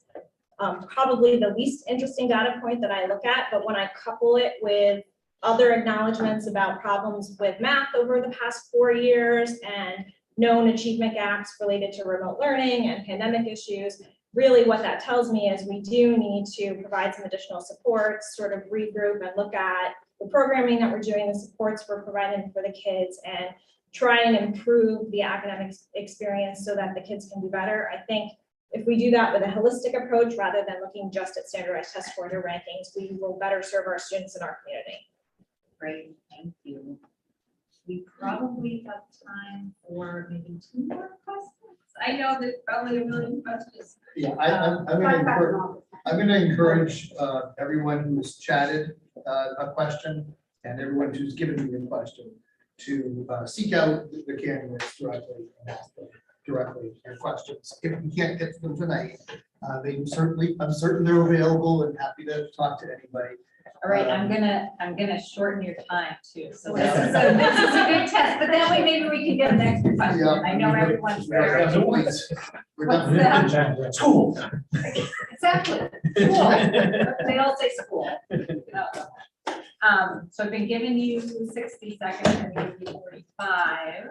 So just think, you'll be able to keep these school board meetings really short with everything you're learning tonight. So go ahead, Scott. So I'm gonna move this one to the top of the file. What is the role of the school board on curriculum? i.e. CRT 1619. Let us start with Jennifer. Our role as school board members for the curriculum and CRT specifically. Well, any of those CRT 1619. Yeah, I mean, obviously, we're gonna be looking at things objectively, as a group overall. But as it relates just to CRT, I'm gonna say that I think we need to really focus on academics and traditional academics. I believe in diversity and inclusion, but I don't believe that should be necessarily in the classroom. Or if it is, we need to have a curriculum. We need to be able to see that and have that visible. And that needs to also be transparent to parents as well as the community too. So I think that's where, there needs to be more transparency on the curriculum relating to CRT. So I'm gonna leave it at that, because I know Yeah, and I think just to kind of restate this question for everybody, I'm gonna come back to Jennifer, is, maybe the core thing here is what role do school board members play? I've heard a curriculum committee come up and I know everyone be working with the teachers on that, but so what role do you feel that school board members play in developing and setting our curriculum? So you get 45 seconds. Oh, that. Yeah, I'm sorry, you got distracted by, we're just gonna leave that other part. Yeah, so I mean, as far as the board being involved in the curriculum and setting that curriculum, we're obviously involved. We're involved in part of that process too as well. I mean, I think again, it comes back to being selective overall, making sure that the curriculum is being set, the standards are being set, equally. And then again, I think there needs to be, I go back to transparency with parents and making sure that there's communication with them as well. So I'll leave it at that. Sorry, I'm being very broad too. No, I don't know how much these time. are broad questions and not a lot of time. Robert? I would say that the role of the school board really is to make sure that we keep reviewing our curriculums. That's what we need to review it, because just like everything else, we don't want to be teaching the way they did 10 years ago. We have to look for the future. We're producing the students of tomorrow. And when we feel to see gaps, for example, Kim mentioned the math curriculum about 4 years ago. We noticed there was a gap in geometry skills at the middle school. That was addressed. Those are the kind of things we look for. So test scores help us indicate weakness, and we address that in the curriculum committee. Thank you.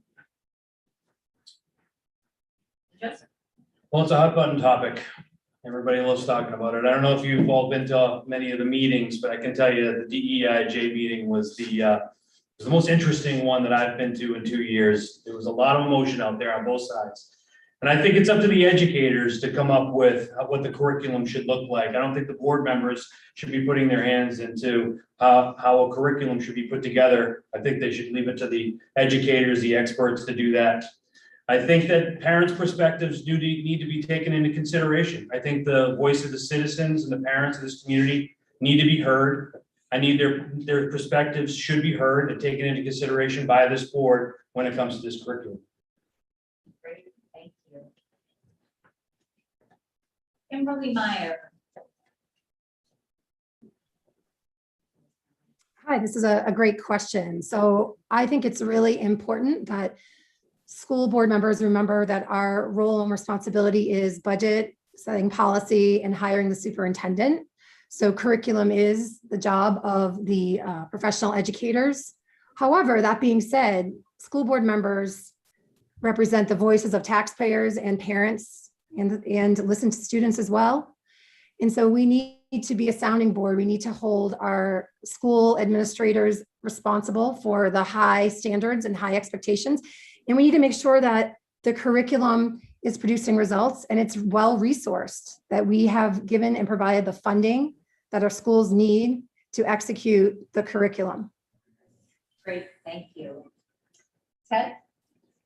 I think that we're overlooking something that has to happen before we get involved in curriculum, and that's setting the long-term goals for education in the district. That is distinctly the school board's responsibility and challenge. And then from that follows shorter term objectives and measurements that we look at. Is the curriculum satisfactorily meeting the objectives that we're setting in light of our long-term goals? We need to look at it from a high level, work our way down to what's actually happening in the curriculum development and curriculum offerings of our schools. Great, thank you. Kimberly Casey? Hi, gosh, I really don't think I can add much to those answers. Kimberly Myers made a very good point, and so did Ted. We do need to set long-term goals, but we are obligated as board members by statute to do three things, as Kimberly said: make policy, write a budget, and hire the superintendent. We have amazing people, professionals who have dedicated their lives to public education. I want to bring all stakeholders in to the process, but they should be directing us and helping helping the schools move forward with the most, best curriculum that they can, the most present, the most thinking forward curriculum. That's it. Great, thank you. Do I get extra time on my other question? No circling back. Stop by and we'll have coffee. And Melissa Litchfield. So I just want to start by saying addressing 1619 and CRT are political agendas. So no, they should not be touched upon in school. If you want to touch upon it, parents know best. It should be touched upon within the home.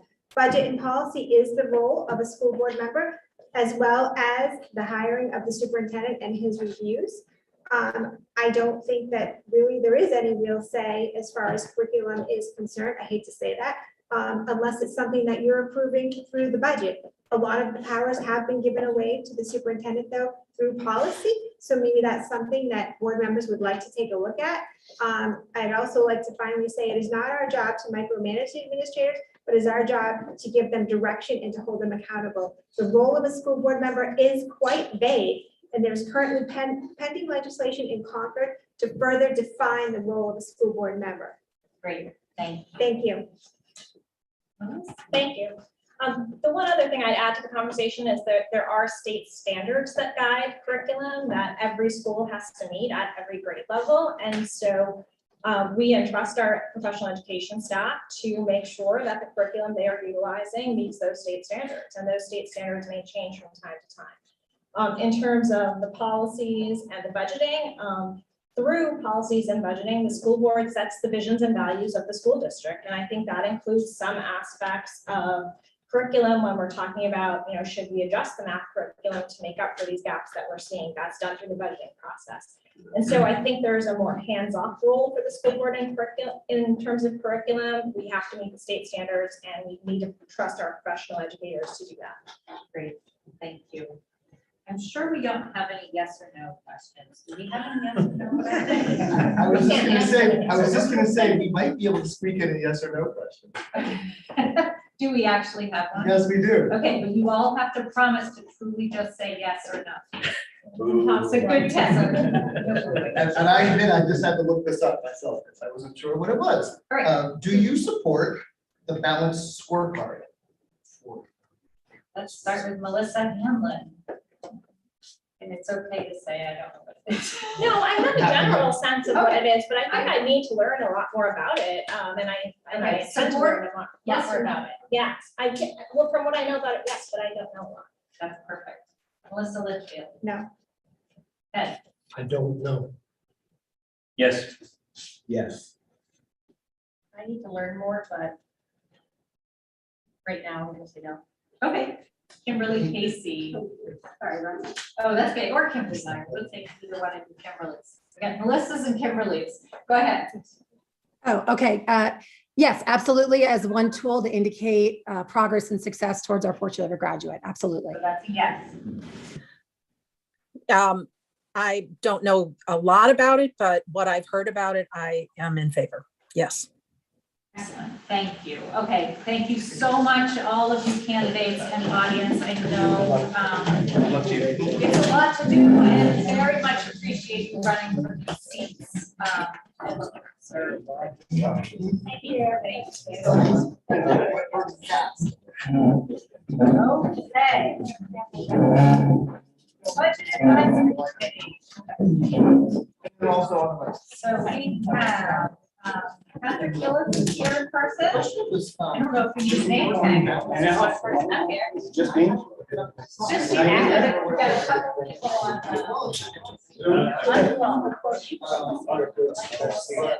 I think this one. Thank you. Very good.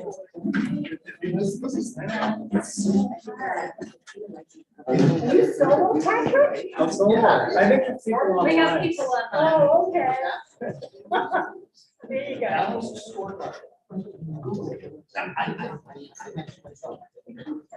All right, one of these years, I'm actually gonna get us in on time. Thank you so much, everybody on the, thank you to everybody here who's still with us. So in this group, we should have two folks who are joining us virtually, Robert Delory, and I apologize if I'm saying anyone's name wrong, and Heidi Hansen. And we have Patrick Gillis here in person. So Robert Delory is running for Budget Advisory Committee seat in Exeter. Patricia Cox and Donald Cardinal are running for Newfield, and I have statements that we will post for them. Patrick Gillis and Heidi Hansen are both running for the Stratham seat on the Budget Advisory Committee. Did I get everybody? That's right. Okay, so why don't we start with Stratham? Patrick. Home team. Thank you. My name is Patrick Gillis. My wife and I moved to Stratham. This summer will be 22 years. It was our starter home, supposedly. We love the community so much that we stayed, and we're going to continue to do so. We had 3 kids, and I say kids, they're really kind of young adults now. My youngest, Shay, is a daughter of 2 sons and a daughter. She is a senior at Exeter High, and she will be graduated this spring. So I kind of bring a little bit of a different perspective versus a lot of the voices who have actual kids in the school system now. And on the advisory committee, I know a handful of people, I've met a few, but a few of the people that were on it for a number of years, I coached their kids. So a lot of my service, to the community when the kids were younger is I coached a lot of teams for a number of years, and I got to meet a lot of people. But a few of them asked me, what are you doing? It's pretty late to the game now. Why are you running? And I said, well, I don't think so, because now I have more time to serve. And because of my profession and my background, especially from a budget standpoint, I've got the ability to ask the questions to hold people accountable and to actually hopefully take the budget and be able to put it out to everyone to say, here's why you want to care about these certain numbers, and here's why these numbers, you can't care about them or you can care about them because they're actually either in a warrant article or they're negotiated and you have to take it whether you want to do it or not. So for me, from a political standpoint, I really don't care about right or left. I just want to make sure that we've got a budget that's manageable. I don't think you have to be in the school system. I don't think you have to be a member of a certain, oh yeah, a certain board or the like in the school system to know a budget. I've seen them, I work with them. I'm a financial professional for 14 years, and next Tuesday, I hope you vote for me. Great, thank you. And Heidi. Hi, I'm Heidi Hansen, and I'm running for the open Stratham seat on the Budget Advisory Committee. I'm married with 2 high school age students. I have a master's degree in administrative management and public administration. I'm a small business owner. I'm the chair of the board of directors of the nonprofit Seacoast Women's Giving Circle. I'm a current member of Stratham Elementary School's Finance Advisory Committee. And I'm a former chair of the Stratham School Board. I'm also a former member of several SAU 16 committees, including the lead member of the SAU 16 Policy Committee. So Budget Advisory Committee members represent the taxpayers in all 6 Exeter region towns. They are the eyes and ears of taxpayers, and as such have a duty to ensure that proposed budgets are fiscally responsible and operationally sound. I've been deeply involved with local school boards and school finance committees for the past 10 years, which gives me a nuanced understanding of the many factors and stakeholders involved when developing and reviewing public budgets. School budgets are not like the budget of a business. They must be developed in accordance with state regulations and must balance operations with scarce resources.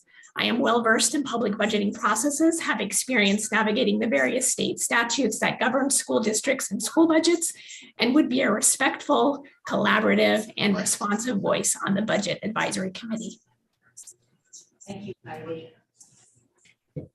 And from Exeter, Robert Delory. Good evening, coming in before 9 p.m. That's awesome. Robert Delory running for the Exeter seat as a member of the Budget Advisory Committee. I'm an incumbent. I've been doing it for 6 years. So my background, I'm a finance and accounting professional. That's what I have been for 30 years. But the industry I work in is in educational travel. And in that role, I've been able to work with lots of high school and middle school teachers, as well as students and their parents. I have 2 boys at SAU 16 schools, and my wife works in the district. So my perspective is one of, a finance and accounting fiscally conservative bean counter with a viewpoint that is strongly influenced by the views of the teacher and the educator in the classroom itself. So my view is that that's a pretty good balance of skills. In the years that I've worked on the committee, I found them to be a pretty good balance. My philosophy, or what we do in the committee, it's serious work, but it is limited to reviewing the budget during budgeting season. I take it seriously. Everybody who has participated that I've worked with takes it pretty seriously. We have a duty to look out for the fiscal interests of all of the voters in all of the 6 towns, sort of irrespective of what we personally think. We do not set policy. That's the SAU and the school board. Our job is to be the eyes and ears of the taxpayer, so to speak. And I think everybody does a pretty fair job of that. But I also think, I'll wrap it up by saying you can do that without cutting funding for our schools. And I think most people in the process balance both of those needs pretty fairly. Great, thank you so much. Do we have questions? One just came in. Do you believe as a public candidate it is important to maintain a professional social media code of conduct, as well as maintain a non-biased political presence? Were our Zoom candidates able to hear that question? No, could you say that louder, please? Yes, oh, hang on. Another just came in. Do you believe as a public candidate, it is important to maintain a professional social media code of conduct as well as maintain a non-biased political presence? All right, let's start with you, Robert. I think all of us in the community should maintain certain standards of, code of conduct when engaging in social media. So that's a yes. And as for politics and political viewpoints coming to the Budget Advisory Committee, I think it's not really helpful to the process. This is the first year that we've even had candidates interested in coming to serve on the committee. It is really work, and people from various political persuasions can come and participate in doing the work. Great, thank you. Heidi? Yeah, I agree with Robert. I think, and I hope that all people maintain a professional demeanor when they're interacting with people on social media. I think that's something that all people should strive for, whether or not they're in a public office. And the other part of that question was, I'm trying to look at it because I see it here written. Oh, the politics. I mean, budgets are inherently a political issue because there are always different sides that you're trying to balance. You're looking at what the teachers want. You're looking at what parents and taxpayers want. And so those are all really political questions. I think maybe the question is, how would partisanship enter the equation? And partisanship should not have a place on a budget advisory committee for a public school board. So on the politics side, I don't believe in it. The budget should be driven by what the organization is trying to achieve, I believe. And from a social media standpoint, yeah, you should always maintain a professional social media presence for sure. I'm not on anything but LinkedIn. I think personally, social media is mostly evil. It used to be good. People used to be able to show things about their kids and enjoy life, and now everyone's just hacking at each other, and it's awful. So that's where I stand. That's great, thank you. Do we have any questions from inside the room, Scott? Do we have the other chat one, is it long or short?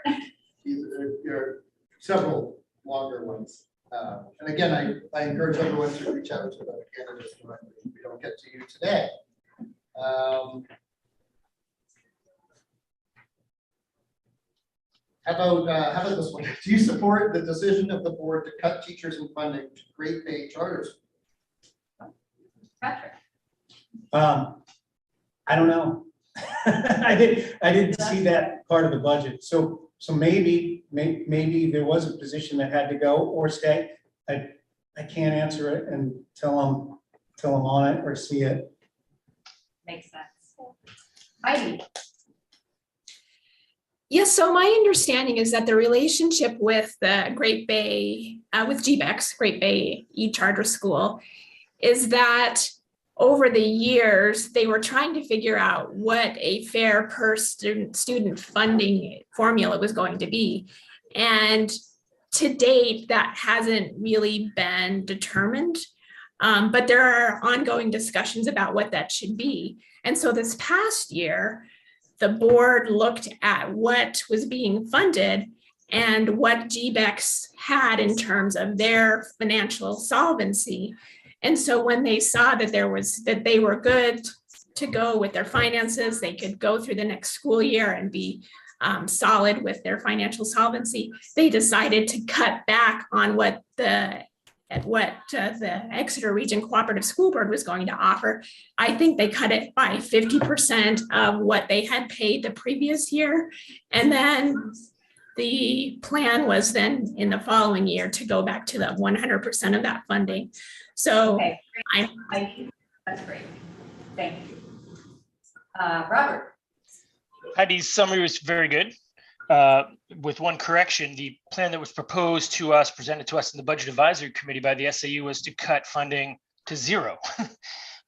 And I think after careful deliberation and with a lot of input by the community, I think 9 out of 9 committee members agreed that that funding should be restored completely. So it was one of the recommendations we made to the school board this year was that it be restored completely. And it was only restored to 50%. And as we know, at the deliberative session, the voters forced the issue and forced it back to 100% of funding. And I support that. Great, thank you. All right, we're going to save any other questions for getting in touch with the candidates. And as I said, we're going to have contact information for candidates up online. If you're a candidate and you haven't provided me with a way that you'd like people to get in touch with you, just go ahead and send it to me by email tomorrow, and we'll make that available to everybody. And with that, our candidate portion is finished. And now we can learn about what we're going to be voting on the ballot as far as zoning articles go and at town meeting on Saturday. Yeah.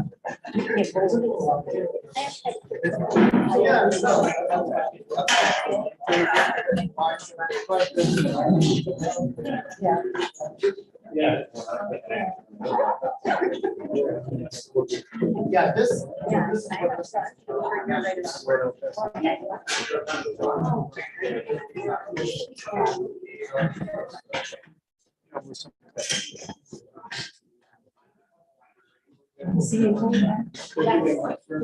So,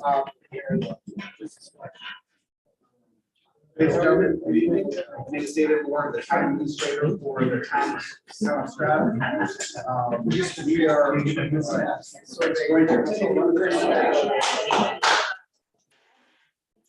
Outside. We're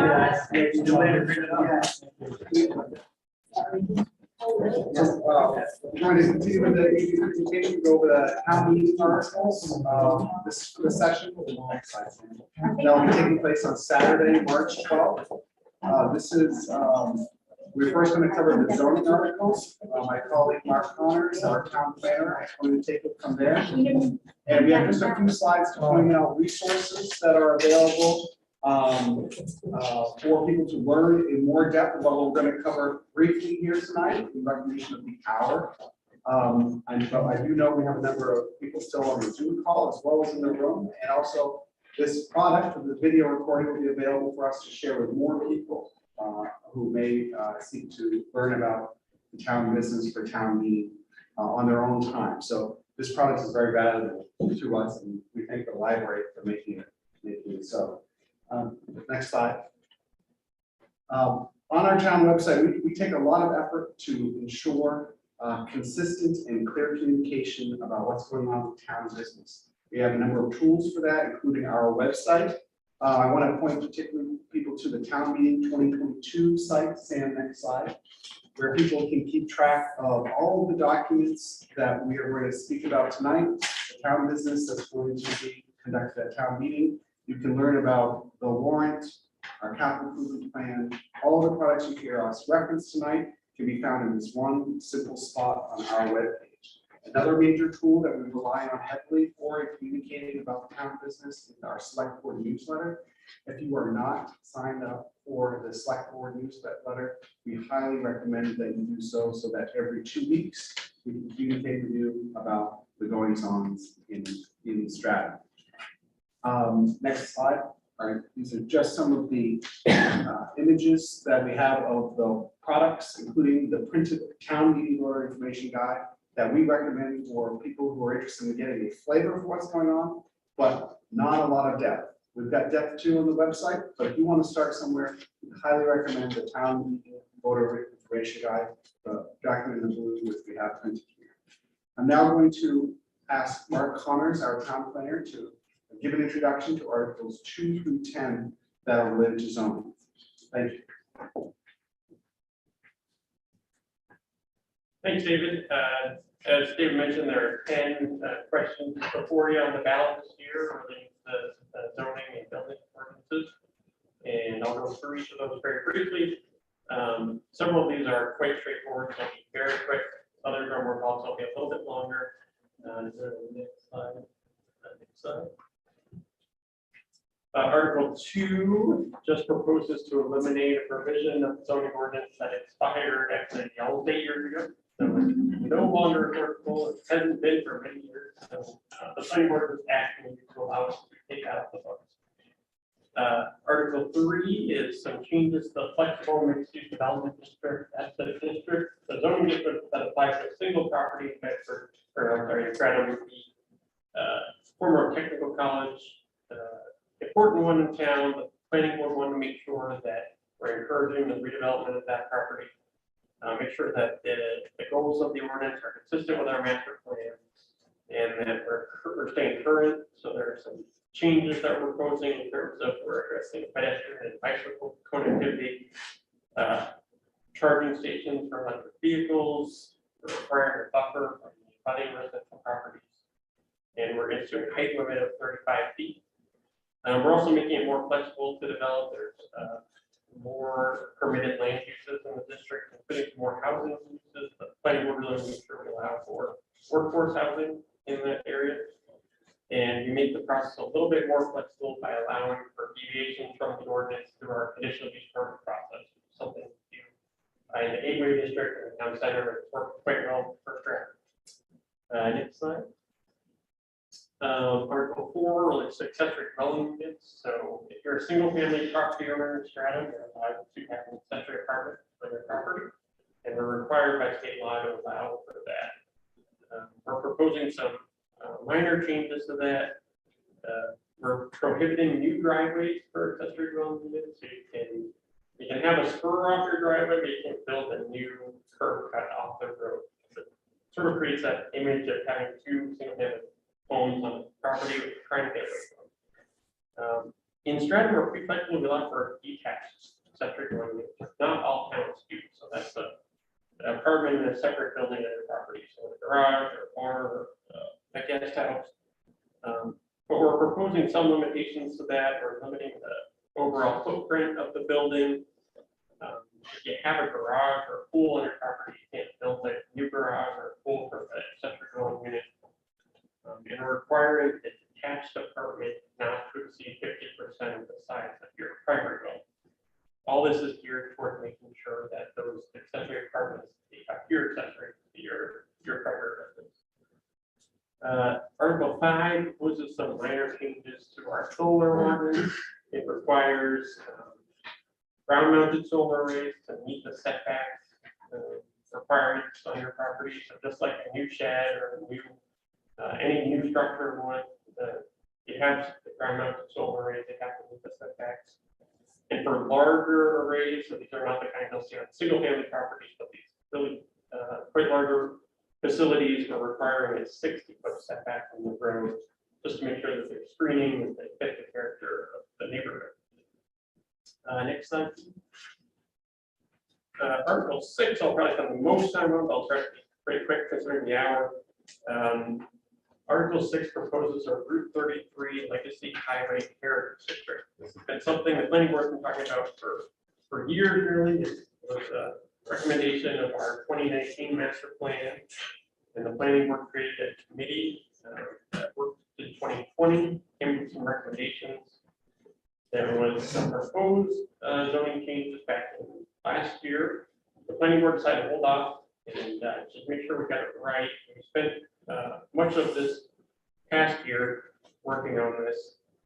So this would apply to all properties with frontage along the 33 from the town center district to the Greenland town line.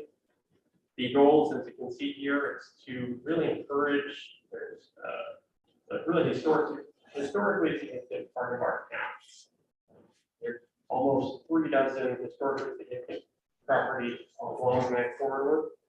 Unfortunately, some of them have fallen into disrepair. We're trying to encourage the best we can investment in historic buildings, adaptive use of historic buildings, providing landowners more tools to do that. Part of that is by making the permitted land uses a lot more flexible, so you can do small scale fixes along the corridor. We're balancing that with some greater restrictions on the demolition of historic buildings. So there'd be a review process. We need to gain approval from the town in order to demolish historic buildings. Currently, there's an advisory role in that would add some to that. But also implement some design standards for new construction. And these are some buildings in other towns in New Hampshire, historic buildings that have been retrofitted to serve new uses. This is really what the planning board would like to see along the corridor. Certainly want to maintain the residential character, but provide a few opportunities for some small businesses along the corridor as well. Next slide, please.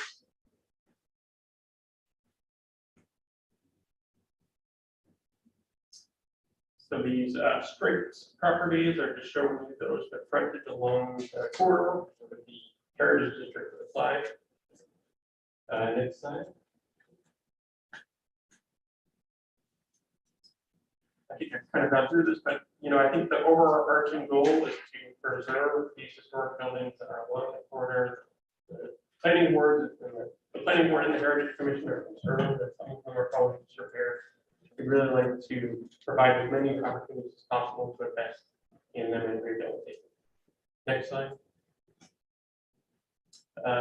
There are several active farms along the corridor and in town. So this new zoning would allow for small cafes, many types of food-related businesses. We're hoping to create partnerships with the farms to really showcase that part of Stratham. Next slide.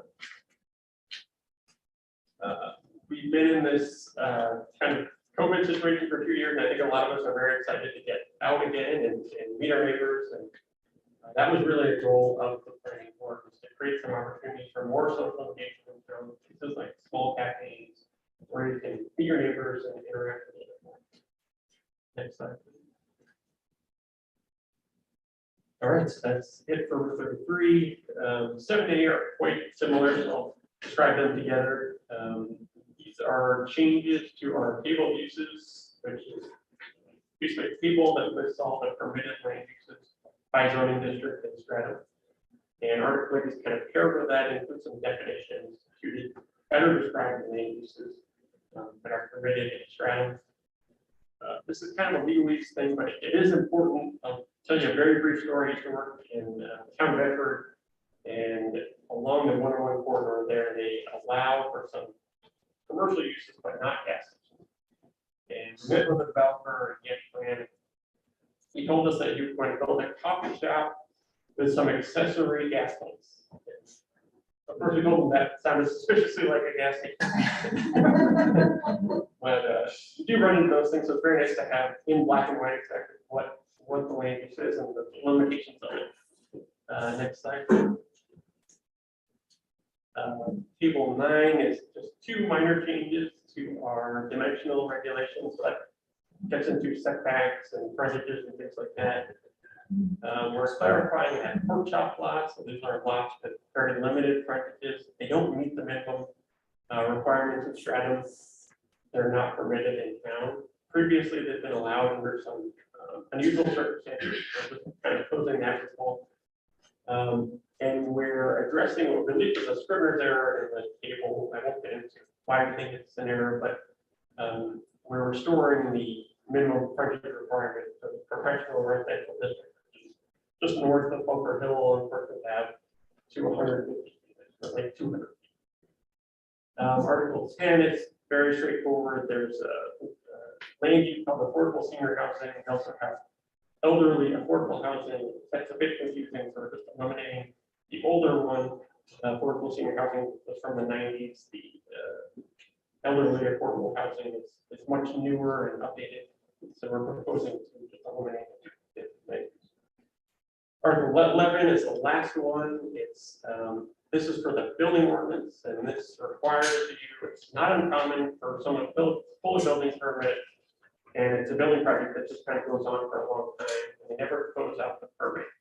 So it's never inspected, and it just kind of stays outstanding. And then they'll go to pull a building permit for a separate project. And if it's been longer than a year for that first building permit, we're requiring that you allow the code officer to conduct a safety inspection in that previous permit, just to make sure there's no outstanding safety issues. It doesn't require you to finish the project. There's lots of DIY projects that go on and on. It just requires us to take a look to make sure everything's safety. Those are all the planning and zoning questions on the ballot this year. Happy to take any questions.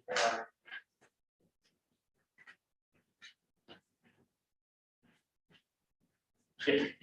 What is the zoning setback right now for solar arrays? It allows for half the distance. So half of the required setback. So if you have a 20-foot setback on the side, it allows you to go to 10 feet, or requires to go to 20.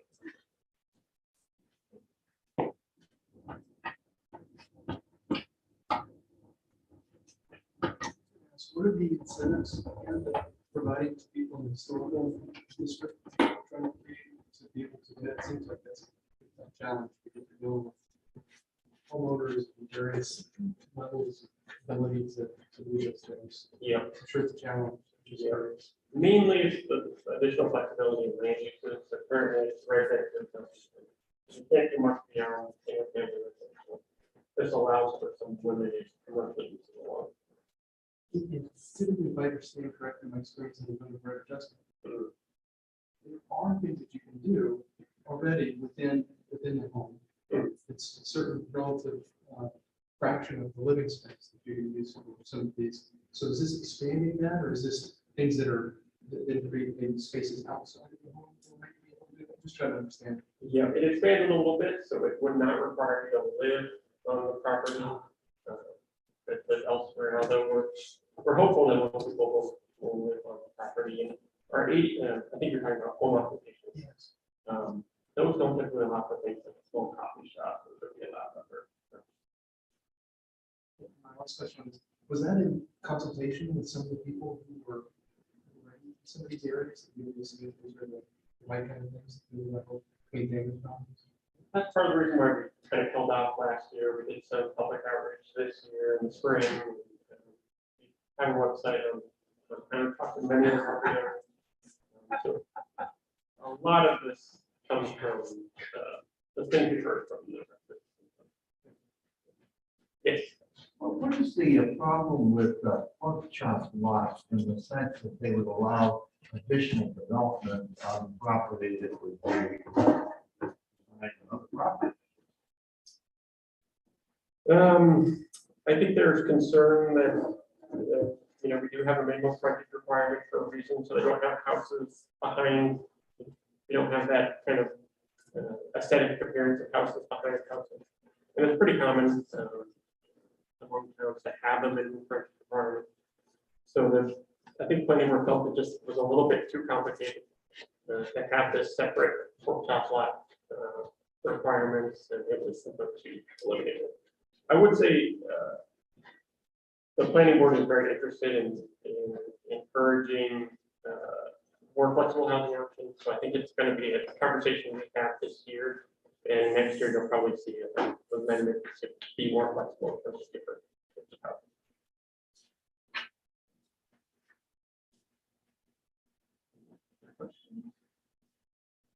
Anything in chat, Scott?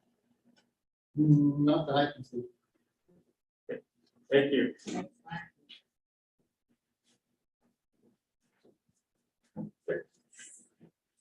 Thank you, Mark.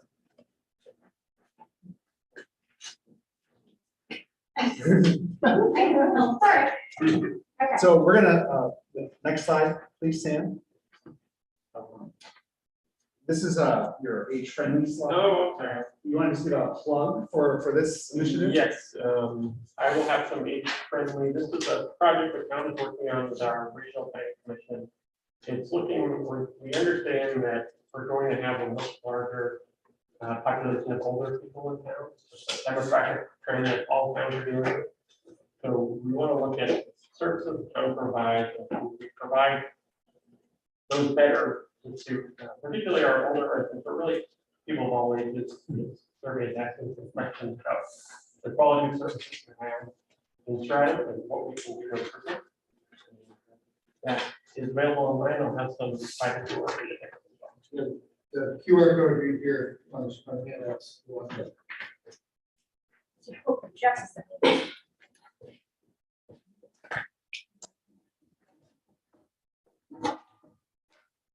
So going to pivot now to the remaining number of articles. There are now 6 remaining articles that all of these, unlike all the articles covered so far tonight, that will be handled at the March 8th election. These remaining 6 articles that I'll speak to will be covered at the second session at Cooperative Middle School on Saturday, March 12th at beginning at 9 o'clock. The roster of articles on the next slide.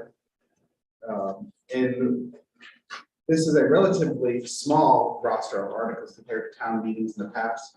But they are really, we are down this year to the core business articles, if you will, of the town of Stratham in our operating budget, capital improvements, and expenditures from our special revenue funds in particular. Next slide.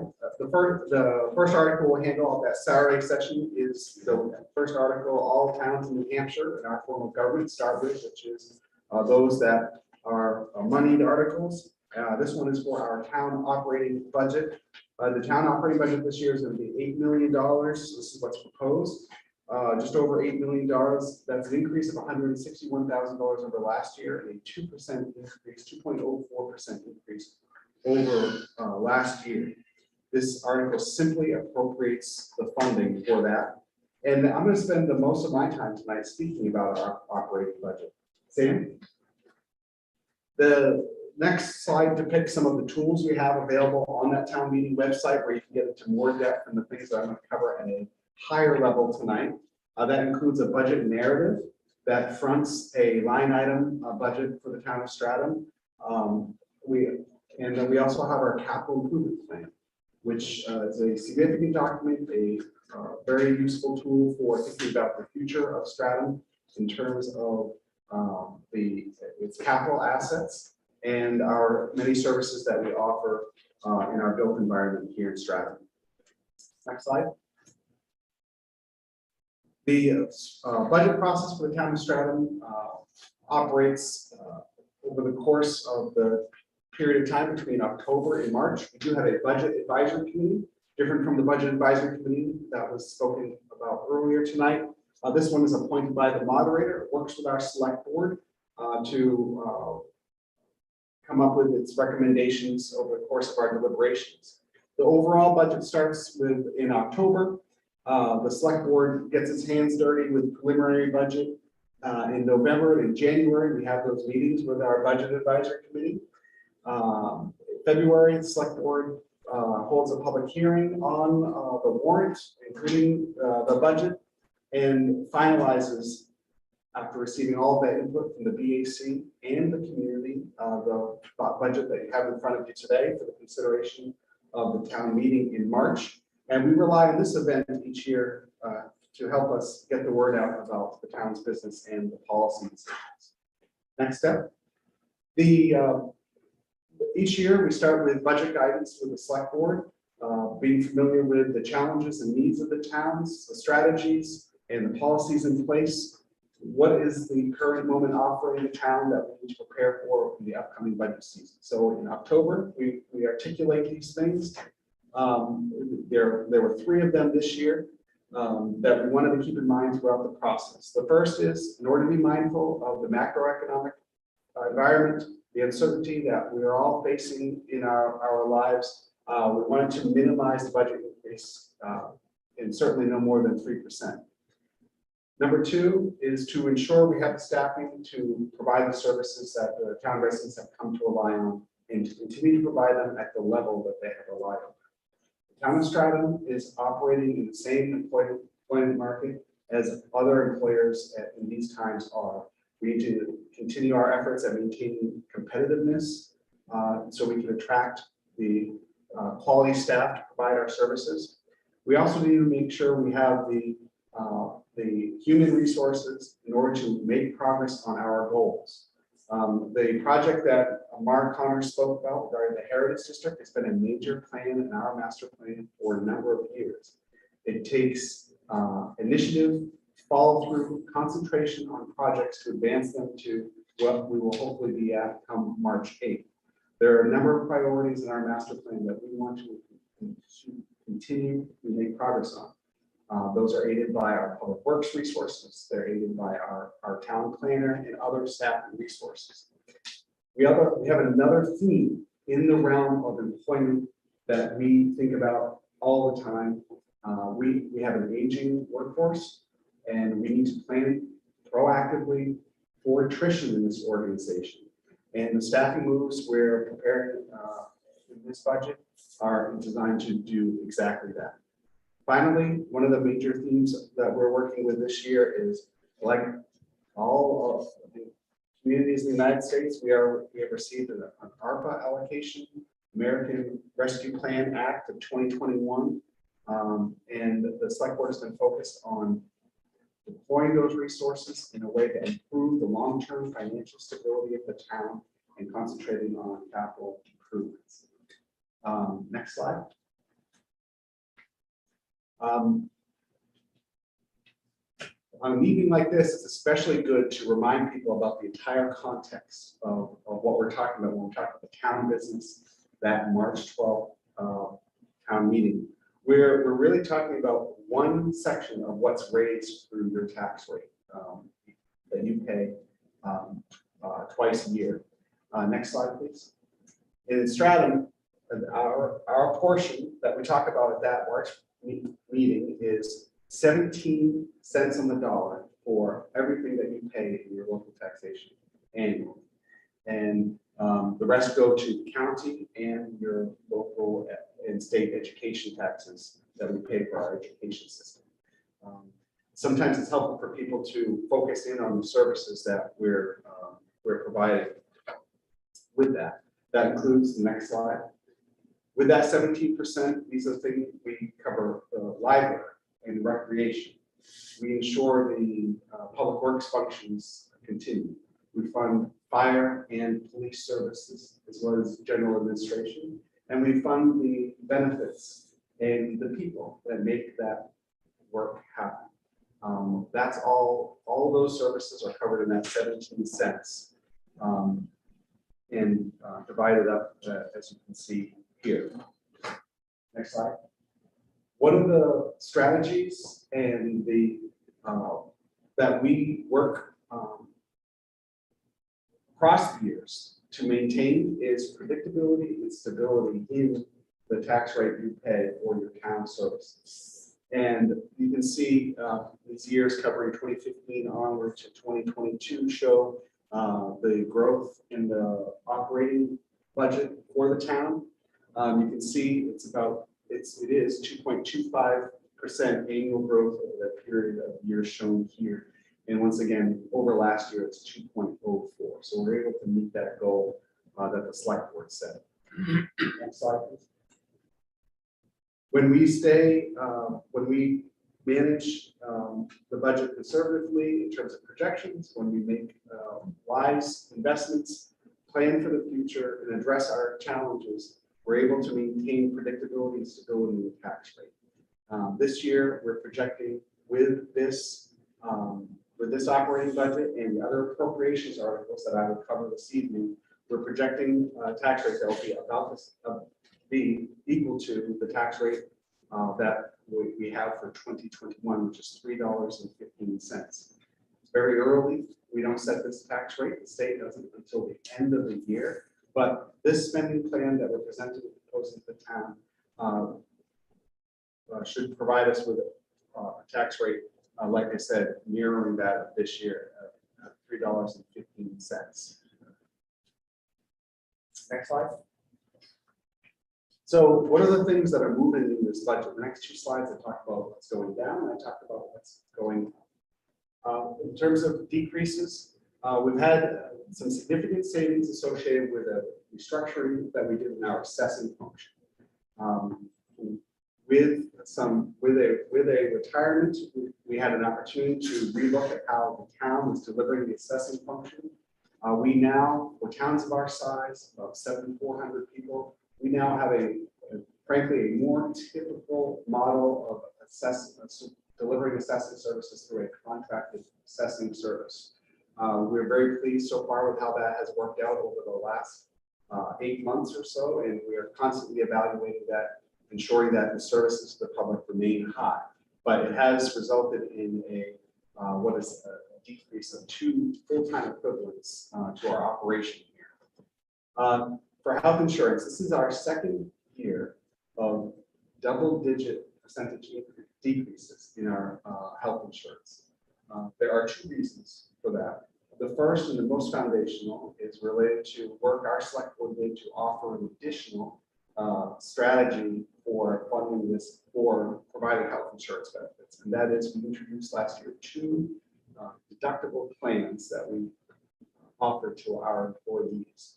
We saw significant migration last year and some more this year, where we saw people taking advantage of those lower cost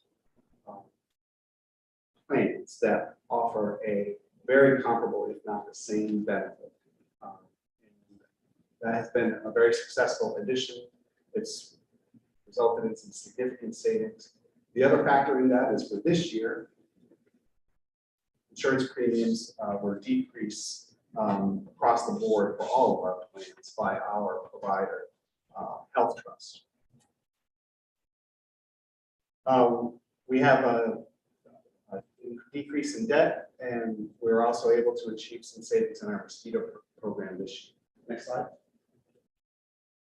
Increases in this budget are roughly in these 3 categories. Just some highlights for the salaries and wages, which I'm going to speak into more. We had an increase overall of $98,000. Again, refer to that select board goal number 2 about the strategies for ensuring high quality services and maintaining competitiveness in this environment. New Hampshire retirement, people, salaries and benefits represent 70% of what we do. People provide services in Stratham. One of the benefits that is one of the highest categories of cost is our retirement system contributions. This year, there's an increase in rates that are driven by statute that we are responding to with this adjustment. And of course, each year we have a different number of elections. This year, not our highest number of elections, but we'll see 3 elections this year. So back to that goal about related to employment and staying competitive and managing attrition. We have a few movements within this budget that, while we remain at a 2% operating budget increase, where we are making some moves within the budget, thanks in part due to the decrease in FTEs related to that assessing function. And we're investing in resources in order to make progress on those priorities I mentioned. The categories where we're adding is the land use project coordinator. This is directly related to advancing on the open space plan, area plan for Stratham Hill Park, and other initiatives and goals of our planning, conservation, heritage commissions of work in the town. We're also addressing a need in our public works related to the addition of a grounds crew lead. This is both an effort at managing attrition as well as ensuring investment in that staff to ensure a broader array of duties can be carried out. And this also has the added benefit of making our public works director available for additional duties to advance on those master plan priorities. We're also seeing this year the full funding associated with the addition of the full-time police officer that was the subject of a town meeting vote at last year's meeting. Last year it was funded at 50% on the theory that it would not be able to be filled for the entire year. This year, we have the position in place, we have an incumbent, and we're going to experience the full freight of that. Overall, in terms of FTEs, it's a slight decrease in FTEs to the town. Next slide, please. The American Rescue Plan Act funds, just a little bit more detail on how the select board is deploying the ARPA funds in Stratham. These will actually be spent over a minimum of 3 years. We have 4 years to expend or commit these funds. We've already put them to use on such things as the municipal center roof, $150,000 roof project that would have needed to have been funded through our town building and grounds maintenance trust, all funded 100% with the ARPA funds. We're also able to do additional road work this year that, but for the ARPA funds, we would need to be spending and taking up space in our improvement plan for next year. We got that done last year and paid for it. We also took the opportunity to provide hazard pay for the essential employees that weren't recognized under a statewide program for public safety, police and fire in 2020. We applied that to our DPW workers in recognition of their role in maintaining our essential functions during the earlier portion of the pandemic. We also moved forward with a small renovation here related to that assessing restructuring at the MC, at the municipal center, which allowed us to once again not use any town resources for, but put us in a much better public facing position with those offices and spaces. This year, another major capital project that frankly we weren't looking forward to doing any, and certainly not looking forward to using local dollars for, is the salt shed roof restoration. A roof, $135,000 roof to cover your salt. It's not the most fun thing to spend money on, and we're happy to have the ARPA funds take care of that. We're able to move forward with a major strategic item that we had planned to fund for our capital improvement plan, which is improving our online permitting for our building department. That is also going to improve the functionality and integration of our planning, building, and assessing functions. And we're going to use some of the funds to move forward with our roadway paving for the future, for next year. Next slide. So that's Article 12. We have 5 reading articles. They're going to go much quicker. And they should all be familiar to anyone who's attended or read any of our materials in the past about town meetings. So this slide is for our capital improvement program. Separate article appropriating funds for a variety of different projects that you can see here. Next slide. I've highlighted 2 of them just for the purposes of raising their profile and making people aware of the work that's going on here, as well as the planning that's being done for the future. 2 slides to highlight. This one is the Stratham Hill Park area plan. Stratham Hill Park is in need of some significant attention and investment. The select board received a report just last week from the Trail Management Advisory Committee that followed a tremendous public outreach process, and a tremendous amount of work to conceptualize and think through what needs to happen in terms of the trails and the related assets in the park. There's work to be done to implement that plan and continue planning for the future of the park beyond the trail system. This project sets aside funds in order to do that. And in out years envisions additional investments being made to implement those plans. Next slide, please. This is a capital project for PFAS response and remediation. And a major priority and concentration of the select board in its business on behalf of the town is to follow up on the contamination in town center that is related to PFAS. A lot of progress has been made since this 2019 discovery investigation and the beginnings of mitigation and remediation for the property owners who have been impacted. There is a longer fuse of maintaining our mitigation efforts, our filtration systems, doing the testing on the annual reporting required by DES, and thinking through what the long-term management of this site is and how it will impact the residents of Stratham. Upwards of $100,000 will be spent in at least the next 2 years in just maintaining point of entry filtration systems that have been installed in the impacted residences and businesses in the town center.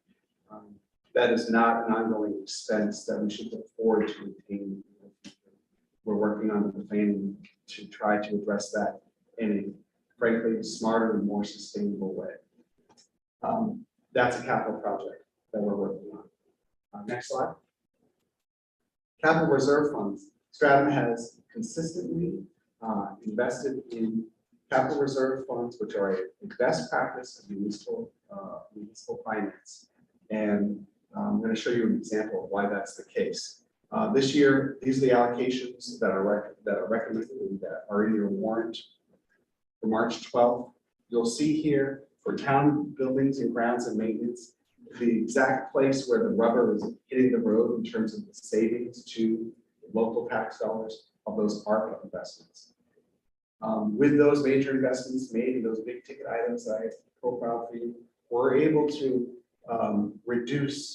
eliminate for this year at the very least, our contribution to the town buildings and grounds maintenance trust that we use to fund our capital projects across our physical plan.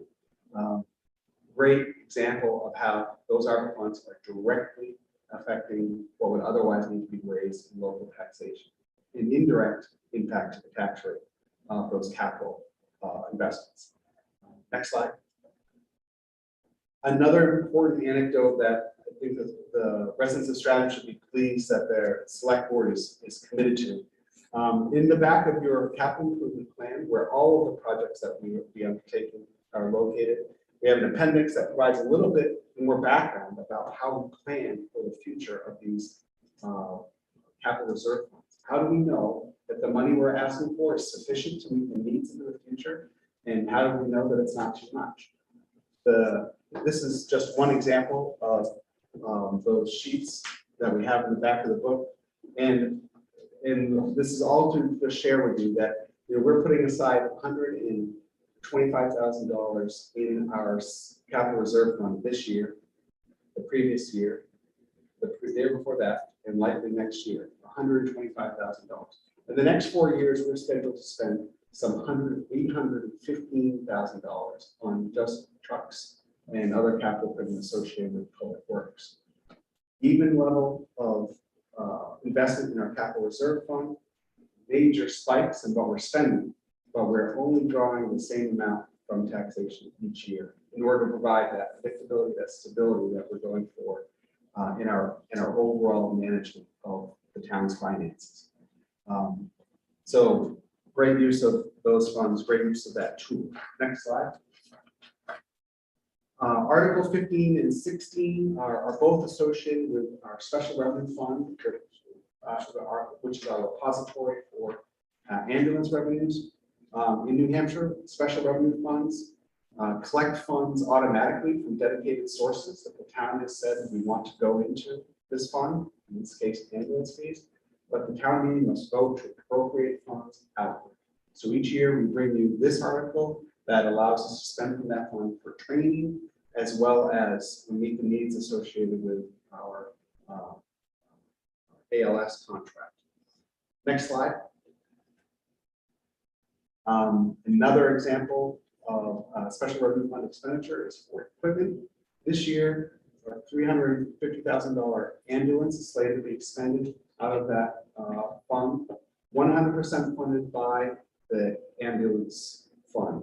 This fund is managed in such a way that we never need to draw on local tax dollars for the purposes of funding these scheduled ambulance replacements. And we have 2 ambulances. This one will be 15 years old when the next one rolls in, and 100% of it able to be funded through our ambulance fund. Next slide. And the last article, which is an adjustment to what's known as the service-connected total disability tax credit.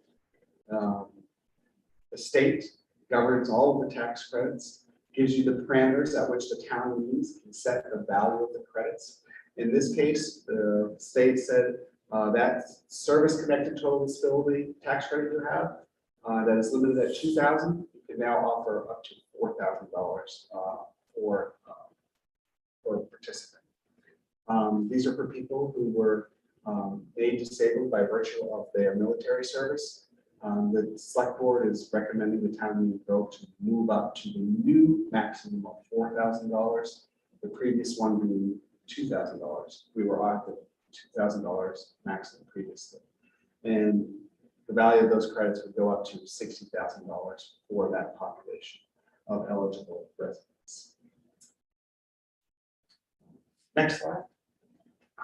So that brings me to the end of the descriptions for the articles that we covered on Saturday the 12th. I'm very grateful for the Wiggin Memorial Library for their hosting and giving us this time tonight, and very happy to answer any questions that might come. If we could just speak up with the questions so they can hear you online, there are still people listening. Just here, outside. Sure.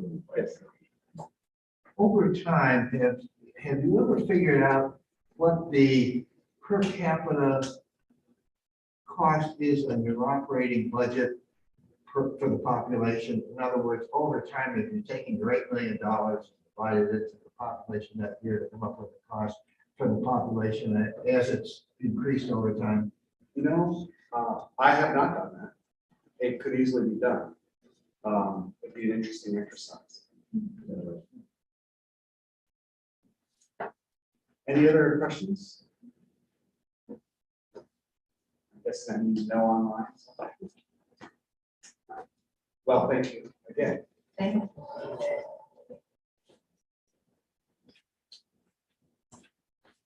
So thank you to everyone who attended, every single one of our candidates, every single person in our audience. As always, we appreciate your interest in the community and your being active citizens as we vote. We have the school district meeting this coming Monday at Stratham Memorial School. We have town voting on the 8th, 1 week from today. Polls are open 8 to 8. Is that right? 7 to 7. 7 to 7. It used to be 8 to 8, 20 years ago. 7 to 7, and then town meeting. We'd love to see everybody at the Cooperative Middle School on Saturday the 12th at 9 a.m. So thank you very much, everyone.